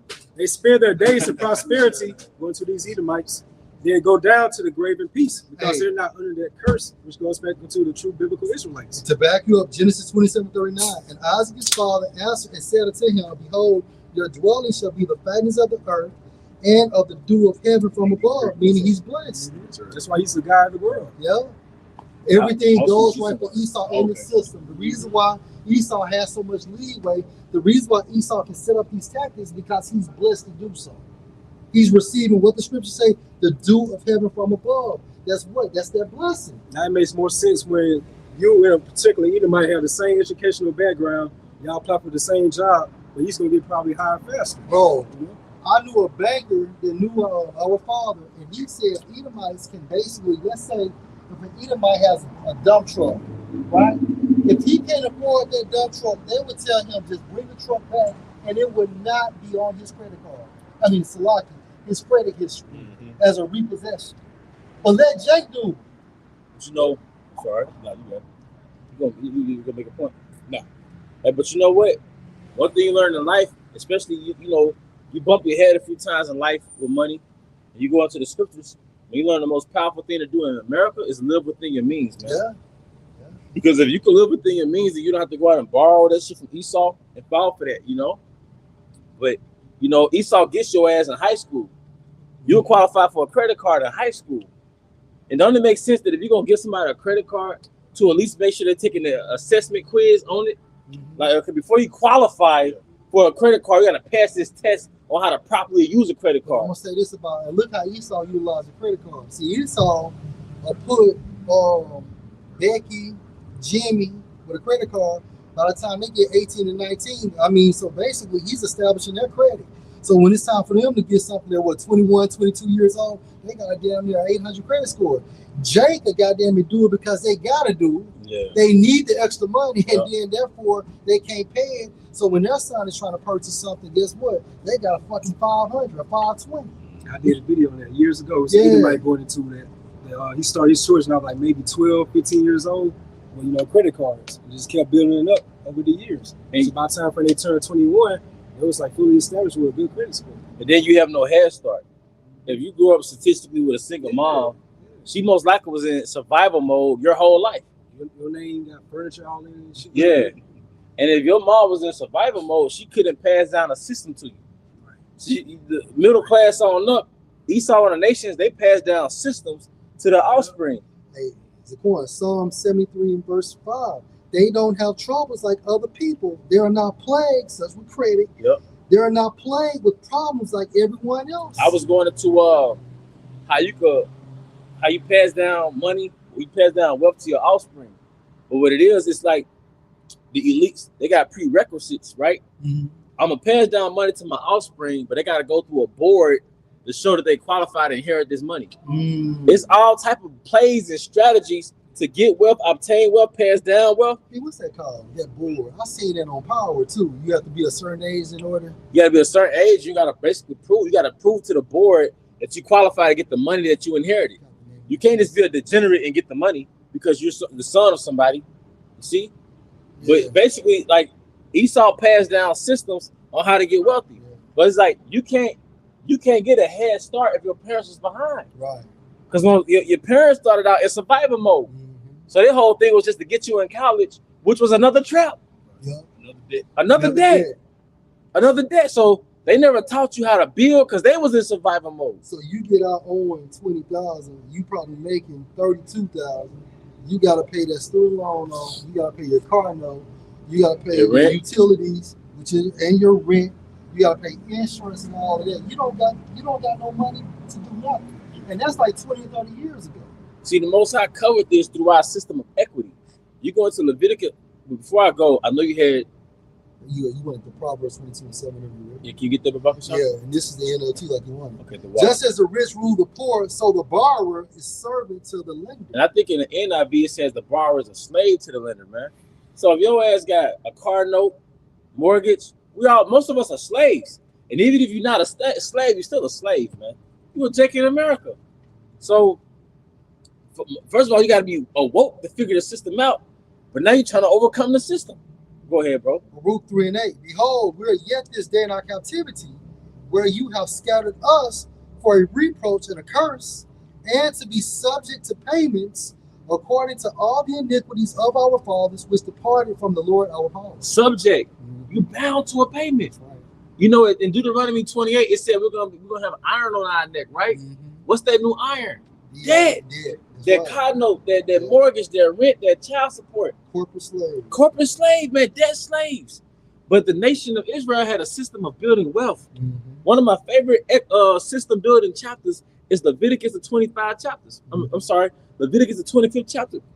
Because it shows you how you can lease out property to your fellow Israelite. So every year, you rent out land, you lease out land according to the year of Jubilee. So if it was 10 more years before the year of Jubilee, you finna charge him for 10 harvests for that land. But that's set up so he could come up, man. I'm gonna lease this land out to you so he could come up off this harvest. You see? Jay think they don't, they're not a debt slave. Just go to the debtclock.org. You'll see like every citizen within America how much they owe. It's within the tens of thousands of dollars. But Esau, he's a hunter. He hit you with the razzle dazzle. Like, of course you want that new car. Of course you want a nice house. So really, rightfully so, you're a hard worker. You want what you want. But Esau traps you through that debt system, man. All right. Was you finna bring out something? Yeah, look, I got something for you. I'm just getting it together. You sure? This is Job 21:7 in NLT again. Why do the wicked prosper, growing old and powerful? They live to see their children grow up and settle down. Yep. They enjoy their grandchildren. Jake don't live to see their children grow up. No. Jake's son get killed at 17. Right. The other son go to prison. Right. All right. Grandfather died 20 years ago from a stroke. Yeah, with no legs. No legs. Amputated. That's right, bro. You know, he died at 50 something. Yep. And we thought that was old growing up. Right. You 8 years old, your granddaddy died in his 50s. Kind of find out they're still young. But it's all that stress he went through. Yep. Sustaining the household. Being a damn human plow horse. Right. For his family. And it's harder for us now compared to them. Yep. Think about what we gotta do. They had way higher testosterone back then. Right. They had more vitality. And everything was cheaper too. Everything was cheaper. That's crazy to think about. To buy this some time ago. Think about like back then, that time frame, like the food was much better. Yeah. But Jay was crazy out of shape though. I was thinking about that. They had bad diets. Yeah, so you compare that to now, the food is way much worse than it has ever been. But Jay in more shape nowadays to be 50, 60 years. Because back then, when you hit 30, it's like you kind of getting old. Yeah. But now you could be like 45 and still in shape. Right. Because like, in the 60s, 70s, Jake wasn't 45 and fit. Now you could be 45 and fit, you know what I mean? And when Jake was 40 and 50, they looked 40 and 50. They looked like they was 60 and 70. Yeah. That's a great point. They had been through the wars. Yeah. Jake fought in Vietnam. That's right. Can you imagine being 19 in Vietnam? Right, bro. You know, so Jake ain't been in the wars lately. They need to go get some overseas in them, man. You know?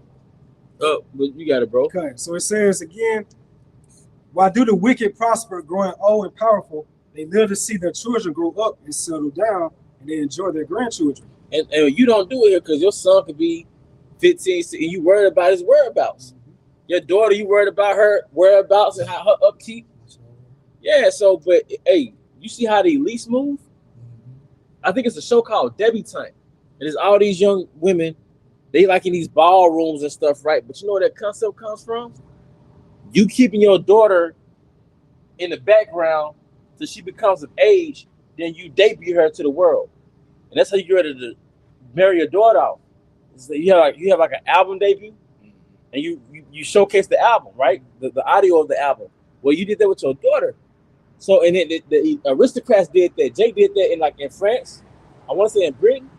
All right, that's how the elites move, right? When Jake was prominent, you see. But now, what does it say? Your daughters commit whoredoms, you see. Now, I'm saying all that to say, there were systems on how the wealth moved, man. There's a way that the aristocrat moved that Jake don't know about, man. You know, you married your daughter off. That's something that you do when you're privileged as a nation, man. When you ain't got no control over your son, your daughter, you conquered as a nation. All right.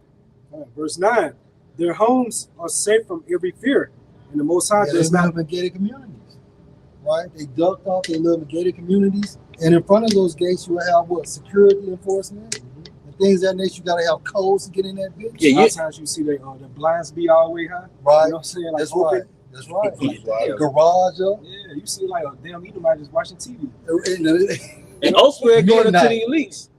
And ultimately, it goes to the because they don't know nothing about childhood traumas. No. Being 9, 10 years old in the protocol, you hear gunshots, get on the floor. You watching SpongeBob or Rugrats, you hear gunshots, get your ass on, and you gotta learn that shit at like 7. You know, Keep all your gas receipts when you go to the pump. Yeah. So you can have a time stamp on where you were at that time. Mm. So you don't get falsely accused of doing X, Y, and Z. you gotta ask for a bag. If you go to the corner store or store and do you need a bag? Yes, I need a bag. Somebody can't accuse you of stealing when you walk out. Where you get that from? You saw? It's crazy. So when Jake hit them with gunshots in their bedrooms, that's like a fire drill for Jake. You know what I'm saying? That's PTSD. Yeah. Because like in school, when the sirens went off, they told you to get underneath your desk. You know. Yeah. But the trauma that the 12 tribes face, Esau, you never have to go through that. No. But you will. You will. That's crazy. Just imagine, like, Edomite women gonna be the new Keishas in the kingdom to come. You know? They can be hoes. That's crazy. They gonna hate you. Yeah. Your pussy gonna stink. Yeah. Breath gonna stink. Yeah. You know, hair gonna stink. You They're know, gonna look like those fucking cavemen, man. Like what Job saw in the back of what Job saw in chapter 30, man. Yep. So it said their homes are That safe. base man status. My bad.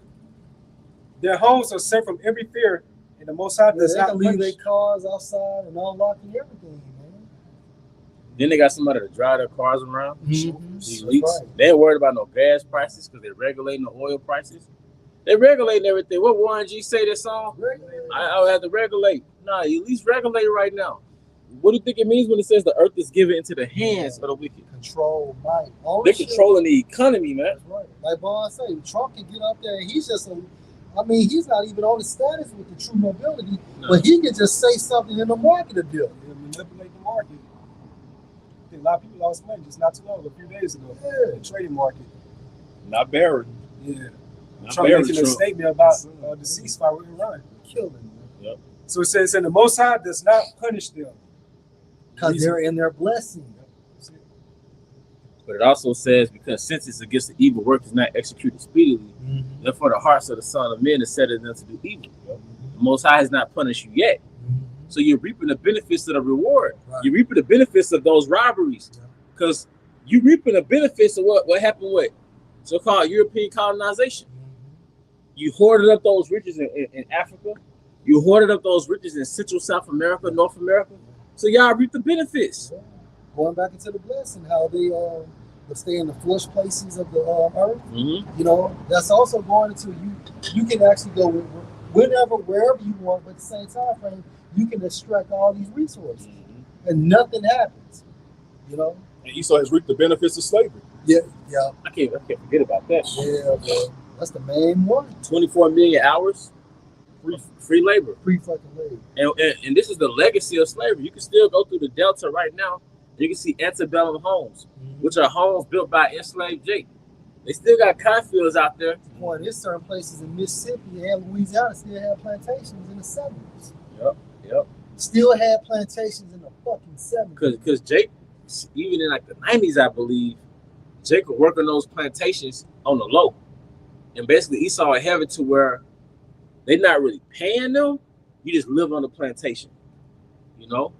Esau's a devil, man. And it's real dark and bloody in Mississippi. The rural areas, Natchez, Mississippi. Hey, Mississippi got some blood on his hands, man. So the South. All the bodies in the Mississippi River. All them bodies in the Mississippi River. Natchez Punch Bowl. Man, you dark, man. Strange fruit hanging from trees. That's right. Yep. And they say the locals in Natchez, Mississippi, they don't eat those peach trees because they know what fertilize those peach trees. Take dead bodies, man. All right. So now we're just reading the blessings for Esau Edom. Now let's transition to the curses within Job 21:17. Yet the light of the wicked never seems to be extinguished. Do they ever have trouble? And his light is the what? Philosophies.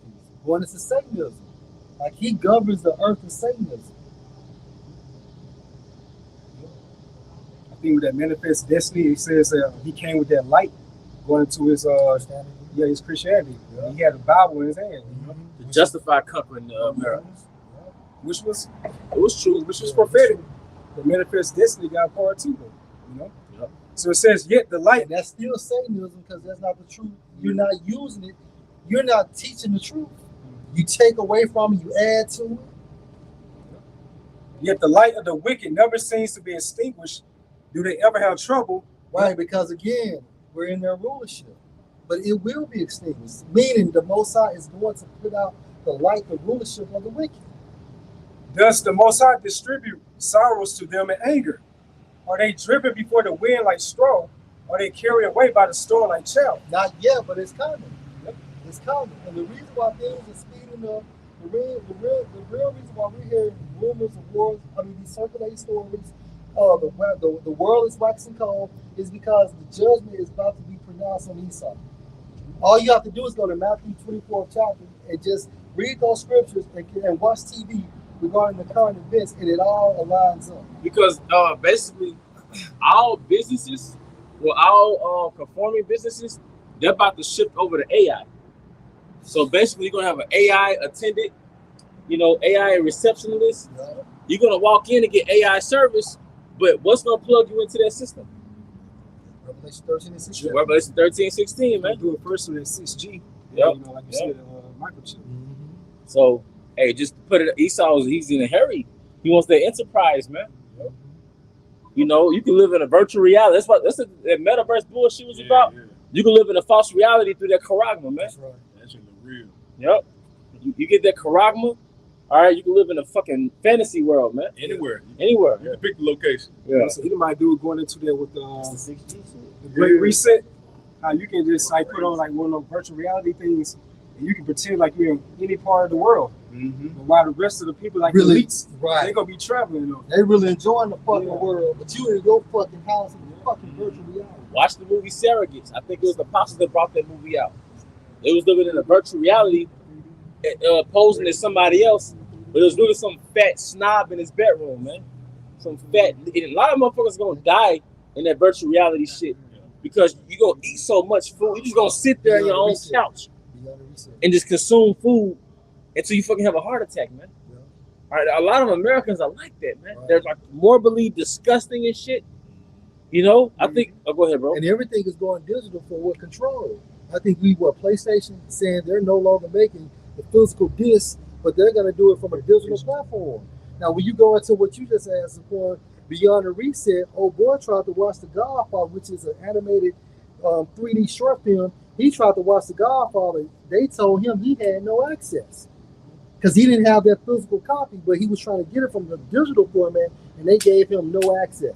And it was going by his social score, Right. his social credit score. Right. What was this at, bro? Beyond the Reset. Yeah, Beyond the Reset. It's like a 30-minute short film. I did watch it. I forgot that part, Great bro. fucking movie, man. You know? Film. But hey, we're here. We're here. That's why I said we can't sleep as the night, you know? As a corner, they had drones. Like he did the same thing every day. He'd get up around the same time frame, go to the bathroom, make some coffee, or go outside. One time he just pulled the mask down trying to breathe the fresh air, and then a drone warned him and then zapped his ass. You know, what's the it's a show on Netflix. It takes place like in I want to say China, but basically they got the same thing going on, right? So in the show, they put on his helmet, and now they're like in a virtual reality, but it's like real as shit. It's like real as shit, you know. But they just put the helmet on. Now they're like in another world. Yeah, man. Time travel, all that shit, man. You know. But like you said, and also he's gonna perform miracles. He's performing miracles with the Quran. Lying wonders. Yeah, because if you have any neurological related disorders, what you got? The Quran. I did a video a couple of days ago. You had this guy out there in Canada. He received Revelation 13 and 17 because he has ASL or ALS. I think it's ALS. But anyway, he has ALS, and now he's basically actually talking with the computer and shit like that. It's Because not of that that Jake, shit. is it?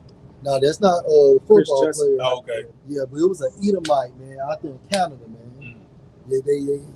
You pair his fucking head with the computer device, and then he's able to like have total function and shit, you know, or some functioning, because ALS is breaking his body down. So and look, we're here. Yep. It was the apostles was talking about it since the 80s, and their elders have been talking about it since what the 70s, you know, 60s maybe. Don't quote me on the decade, but I know that our apostles have been talking about it since the 80s. And we came into the truth talking about it, and now we're here. It's manifest, man. Waiting for that mandate. Yep. Yeah, we can say the same thing concerning the book of Revelation chapter 13, that charagma, so to speak, since 2007, 2008, 2009, and that doctrine has not changed. Not changed, bro. So 19 years, 18 years, 17 years for our generation, you know. Now it's here. So back in Job 21 and 18, NLT again. Are they driven before the wind like straw? Are they carried away by the storm like chaff? Not at all. Well, you say at least the Most High will punish their children, but I say he should punish the ones who sin so that they understand his judgment. Let them see their destruction with their own eyes, that they'll drink deeply of the anger of the Almighty. And that's going to happen in this time frame. We're in this time frame right now. So any Edomite, as well as 2/3 or any other inhabitant from these other nations in America, is going to be destroyed. And then what's going to happen? According to the scriptures, that the nobility are going to be the first fruits of slavery for Yahushua, man, and the government body, as well as the other Edomites that's outside of America. It's up to 28. This is in the KJV. For you say, where is the house of the prince? And where are the dwelling places of the wicked? Have you not asked them that go by the way? And do you not know their tokens? That the wicked is reserved to the day of destruction. They should be brought forth to the day of wrath. And that's our comfort. So you see Esau in his height, and he promotes a culture we could live like him. But we're supposed to keep our integrity, because if you look at the end result, the wicked are reserved for the day of destruction. And the scripture also states too, maybe not the oppressor. Right. You know? Because Esau, he promotes his Roman lifestyle to Jake, and Jake gets enchanted by that Roman lifestyle. Because what's black culture? You promoting that Roman lifestyle, whether it's the hood version or the affluent version. You know? There's more proof. I kept him plenty. Yahushua, he's coming back. Yeah. But they reserved the day of wrath. They're really going to the second death, which is the second coming of our Lord and Savior, Yahushua. Hey, those missiles. Yep, the missiles. Yeah, and ultimately the coming of Yahushua. When it says in Isaiah, who it says that coming for Edom, you know, with dyed garments. Yeah, they're scared of that, man. Esau's afraid of that, man. I get that. Isaiah 63. You know? I guess Isaiah 63:1. Who is this that coming from Edom with dyed garments from Basra, that is glorious and superior. Traveling in the greatness of his strength, I that speak in righteousness, mighty to save. Wherefore art thou red in thy apparel, and thy garments like him that shredded in the wine fat. I have trodden the winepress alone, and of the people there was none with me. For I would tread them in my anger, I'll trample them in my fury, and their blood should be sprinkled upon my garments, and I will stain all my raiment. For the day of vengeance is in my heart, and the year of my redeemed is come. So while we see all these transpiring, these geopolitical tensions, it's really all for the country versus Zion. You know, going to what these other nations did to the Most High's chosen people, the biblical Israelites. Because all these other nations had their hand on the Most High's chosen people. You touched the apple of his eye. So therefore, that's why it says how the Most High has a controversy for Zion. The controversy goes to like a quarrel, like a strife or a beef. The Most High has a bone to pick with these other nations, mainly Esau, Edom. That's why you're getting judged right now on a lower level, going to you lower level Edomites. Now you're complaining about your financial situations now. You know, you're going to the cars and all the things of that sort, and your lunch breaks, and you're complaining about your debt. Or how you're struggling, things of that sort. Because at least don't give a damn about you either. Yeah. Get you over 10-5, bro. This ain't Leave It to Beaver, man. This ain't the Andy Griffith show. You know, yeah, when using your height. When using your height. That's right. You fucked up when you put those satellites into the heavens, man. That was your downfall. You really fucked up when you brought us over here. You know, I mean, I know what you mean. No. You know, but it's just right. That was a mark of time. That satellites in the sky, that was a mark of your end. You know? Right. It started with you bringing us over here. You touched it? Yeah, you fucked up. You fucked his eye, man. Don't touch his kid. Yeah. You put your hands on my kids, you want to. I think that word apple goes into like some delicate. Yeah, I think so. You know? Yeah. I'm gonna get that. Well, all you gotta do is just touch it. And that's heavy because I got a follow-up piece up for that. Come on now. Baruch 4:26. My delicate ones have gone rough ways and were taken away as flock caught of the enemies. Be of good. Yeah, how was they taken away? Yeah. Be a slave. Yeah. Those rough ways taught us what? To become Gentiles. Yep. You know? Then you got those passageways too. Those are rough ways. Yeah. You know, from West Africa to the Americas. Yeah. You know? I think about the scripture, how we was violently tossed like a ball. Come on, man. And also from the spiritual sense of philosophies. Yeah. Yeah. Which are all anti-Yahweh Hashem Yahshua Dog. You know, where it goes to how we was like tossed. No, not that one. It goes to let me get the scripture. Going to the winds, how we was carried back and forth. To different winds. Yeah. You know, different winds and doctrines. Yeah. You know? Yeah, Book of Ephesians. Yeah, that's it, B. You can get that, B. And that's like our delicate ones going rough way because when we did that, we discontinued from our heritage. Right. You know? Yeah. So from a spiritual sense and a physical sense. It's the transatlantic slave trade. And then from a spiritual sense, well, we became Gentiles, or we further became Gentiles. Yeah. Westernization, Christianity, believing in this system, black culture. How you still see Jay still getting messed up now, like Nolan Wells, things of that sort? Right. Because that Christianity doctrine thinking that you love everybody, you're supposed to love everybody, everybody's your friend. Right. But when you actually read and tap into the volume of the book, you'll see that you have biblical enemies according to the scriptures. And even we don't even supposed to be friends 2/3 of our people. Because even Jeremiah 7:11 or 7:14 tells you pray not for this people. Our forefather said, can two walk together unless they be agreed? That's right. So we have to be aligned in the spirit. The 2/3, that's a worse Edomite. Edomite, man. That's it. He's in the spirit of Satan. He's in the spirit of Satan. I'm thinking about that, bro. It's the book of Ephesians, chapter 4, and verse 14, that we henceforth be no more children, tossed to and fro and carried about with every wind of doctrine. Right, because the delicate ways basically is what? The scriptures. Right? Keeping us brotherly and things of that nature. But when you go to these different philosophies, you become Gentiles, and that's what's involved for what? A rough way, man. That lifestyle is a rough way because ultimately it leads to your death and destruction. Yeah, that's right. It goes to the wages of sin. Yeah, Death. that's right. So it's really like not a lifestyle, it's a death style. It's a death style. Like the American way, westernization, things of that sort. Those are death styles for our people. The American diet. Yeah, Right. American diet. Death style. And then what die goes into your manner of life. And even the scripture tells us what we supposed to eat Yahushua, we supposed to drink Yahushua. That's our spiritual diet. Because this truth, along with this brotherhood, that's Jerusalem in itself. Yeah. Like where we are, and we come together. Yeah. That's Jerusalem. That's right. We're supposed to have little Jerusalem scattered throughout America. That's right. These different sanctuaries, those are little Jerusalems. That's right. So we're in the world, but we're not of the world. Isaiah the 19th chapter, these small sanctuaries. Yeah, that's right. Yeah. Throughout Egypt. That's right, bro. That's the beauty of it, man. And Egypt is America is modern day Egypt. Straight up. All you gotta do is connect the dots by the philosophies of America and research the philosophies of Egypt, and then you will see the correlation. Jay wanted to get carnal, so you're gonna see physical aspects of it. Look at the different Egyptian signs. That's it. The obelisk. That's right. And the Amazon sign, the That's logo. That's right. That goes back to an Egyptian penis. That's right. The Shell Station got that that sun. Sun worship. Yeah, the sun god. With going back to the sun god. It says, by the sleight of men and cunning craftiness. Right. Sleight means what? Craftiness. Right? So you have like false prophets such as Nate and them teaching you one way to be united in Christ, but we through the spirit of Yahweh, through the spirit of Yahweh Shemashah, some of the apostles, we're telling you need to be united in Yahweh Shemashah. Yeah, because they use deception and trickery. That's right. That's right.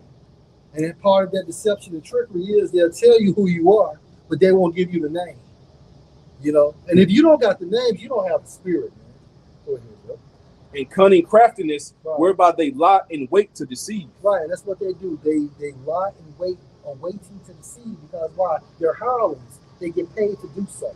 You don't get a fucking allegedly $150 million net worth without being unrighteous. They made a covenant with the heathen. Yeah. The gift destroys the heart. No integrity. And that goes into your innocence. So you're not innocent. You had one too, bro. I got Joel 18:5. Okay. It's Joel 18 verse 5. Yea, the light of the wicked should be put out. Right. Hey, the light of the wicked shall be put out. And we're coming into the end of the rulership of the wicked. Right? The light is going into what their philosophies. They believe in Satanism, in the format of Christianity, black culture, so on and so forth. Anything that's outside of this doctrine is Satanism.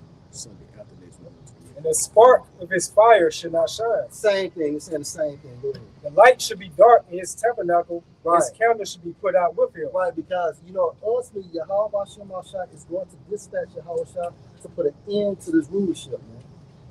And that light is becoming darker now because you have the prophets, which is an extension of Yahweh through Yahweh, administered by the angels. That's the mechanism of the Holy Spirit.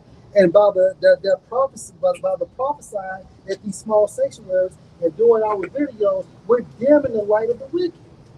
Things are not the same no more, man.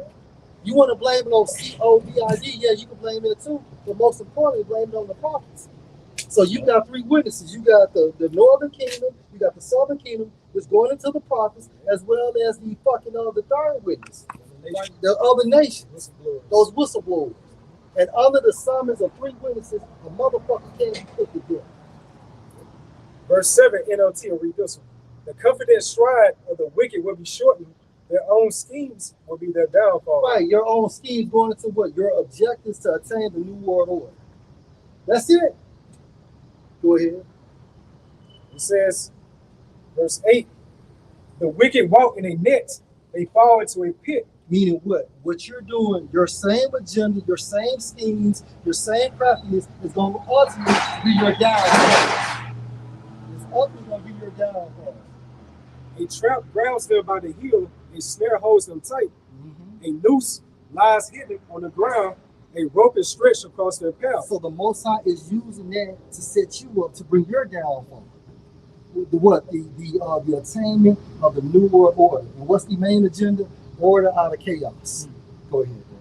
Terrorists surround the wicked and trouble them at every step. Meaning what? Calamities, distresses, perplexes. Right? Because at the end of the day, they're fucked up too, because you got the angels on the right-hand side manipulating certain things, certain mechanisms, so their plan doesn't go right. Go ahead, bro. Like Elder Pastor Carr say, like the time moving fast right now, just imagine when they implement that RFID technology. Right, bro. Time's gonna move by super fast. And, It says hunger depletes their strength, and calamity waits for them to Meaning what? stop. Their hunger. They're I think in the KJV, meaning they're hunger bits. So when you're hunger bits, meaning what? You're weak. So it's a spiritual ceiling that you're not going to be able to attain it, in a full capacity. Going into the New World Order, meaning you're hunger bits, and if a person is hunger bits, they're not at full strength. Oh, okay. Go ahead, bro. Verse 13, 14. Disease eats their skin, death devours their limbs. They are torn from the security of their homes. Go ahead. And are brought down to the king of terrors. Go ahead. Who's the king of? Hey, jump back to KJV. It says, verse 14, KJV, his confidence should be rooted out of his tabernacle. Going to what? Your ego. Go ahead. And this should bring him to the king of terrors. Now, who's the king of terrors? That's Yahweh Shema Shah. Go ahead. He should dwell in his tabernacle because it is none of his. Brimstone should be scattered upon his habitation. What's the brimstones? That's talking about what? The nuclear destruction. Go ahead. I want to say, didn't it say something about the firstborn? This is verse 16. His roots should be dried up beneath, and above should his branch be cut off. His remembrance should perish from the earth. He should have no name in the street. He should be driven from light into darkness and chased out of the world. He should neither have son nor nephew among his people, nor any remaining of his dwellings. They that come after him should be astonished at his day, and they that went before were affrighted. All right, so ultimately that's going into the destruction of Esau, right? Which means his kingdom will be terrorized and destroyed by Yahushua and the holy angels, and Yahushua as well as the angels is bringing laser beam fire, and then you're going to have nuclear destruction. But I want to say it was also classifying Yahushua as the firstborn, going into how Yahushua was going to be dispatched from the spiritual realm to bring a downfall to this man's kingdom. No, you good. You good. Was there something else? Thank you. Romans 9:28. For he, referring to Yahushua, will finish the work and cut it short in righteousness. Went to that 60 minutes. Right. And the marking of the 6. So Esau's vibration is a 6, right? They want 6G to power the microchip. But at the same time frame, how is the Most High going to mark the 6? Because he's going to use that 60 minutes to destroy your rulership. So do you see the vibration of the 6? Yeah. On the left hand, they use it to power the microchip, but then in 60 minutes, the Most High is going to use your house shot to bring a downfall to your society. If I can say something, to show you how stupid they are too, because the number 6, it means you're short of perfection. Dang. That's why it's the number of a man. Dang. You mortal. And 6 also means to cut. Yeah. That's hard. Oh, bro. That's heavy. You see it. The stone without hands? Yeah. You see cut. So back in Romans 9:28, for he will finish the work and cut it.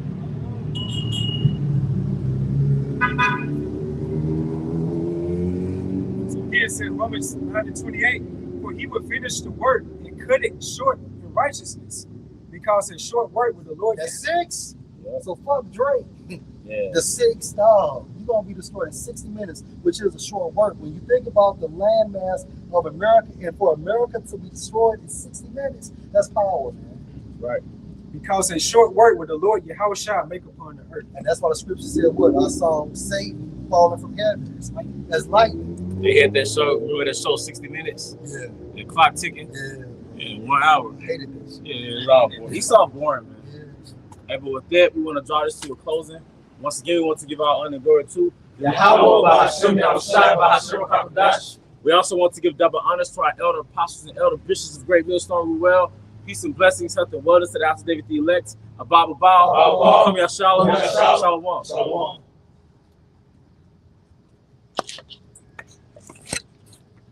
Water. Fresh off the stove? Yeah, it feels like that. Sorry, bro. Oh, man.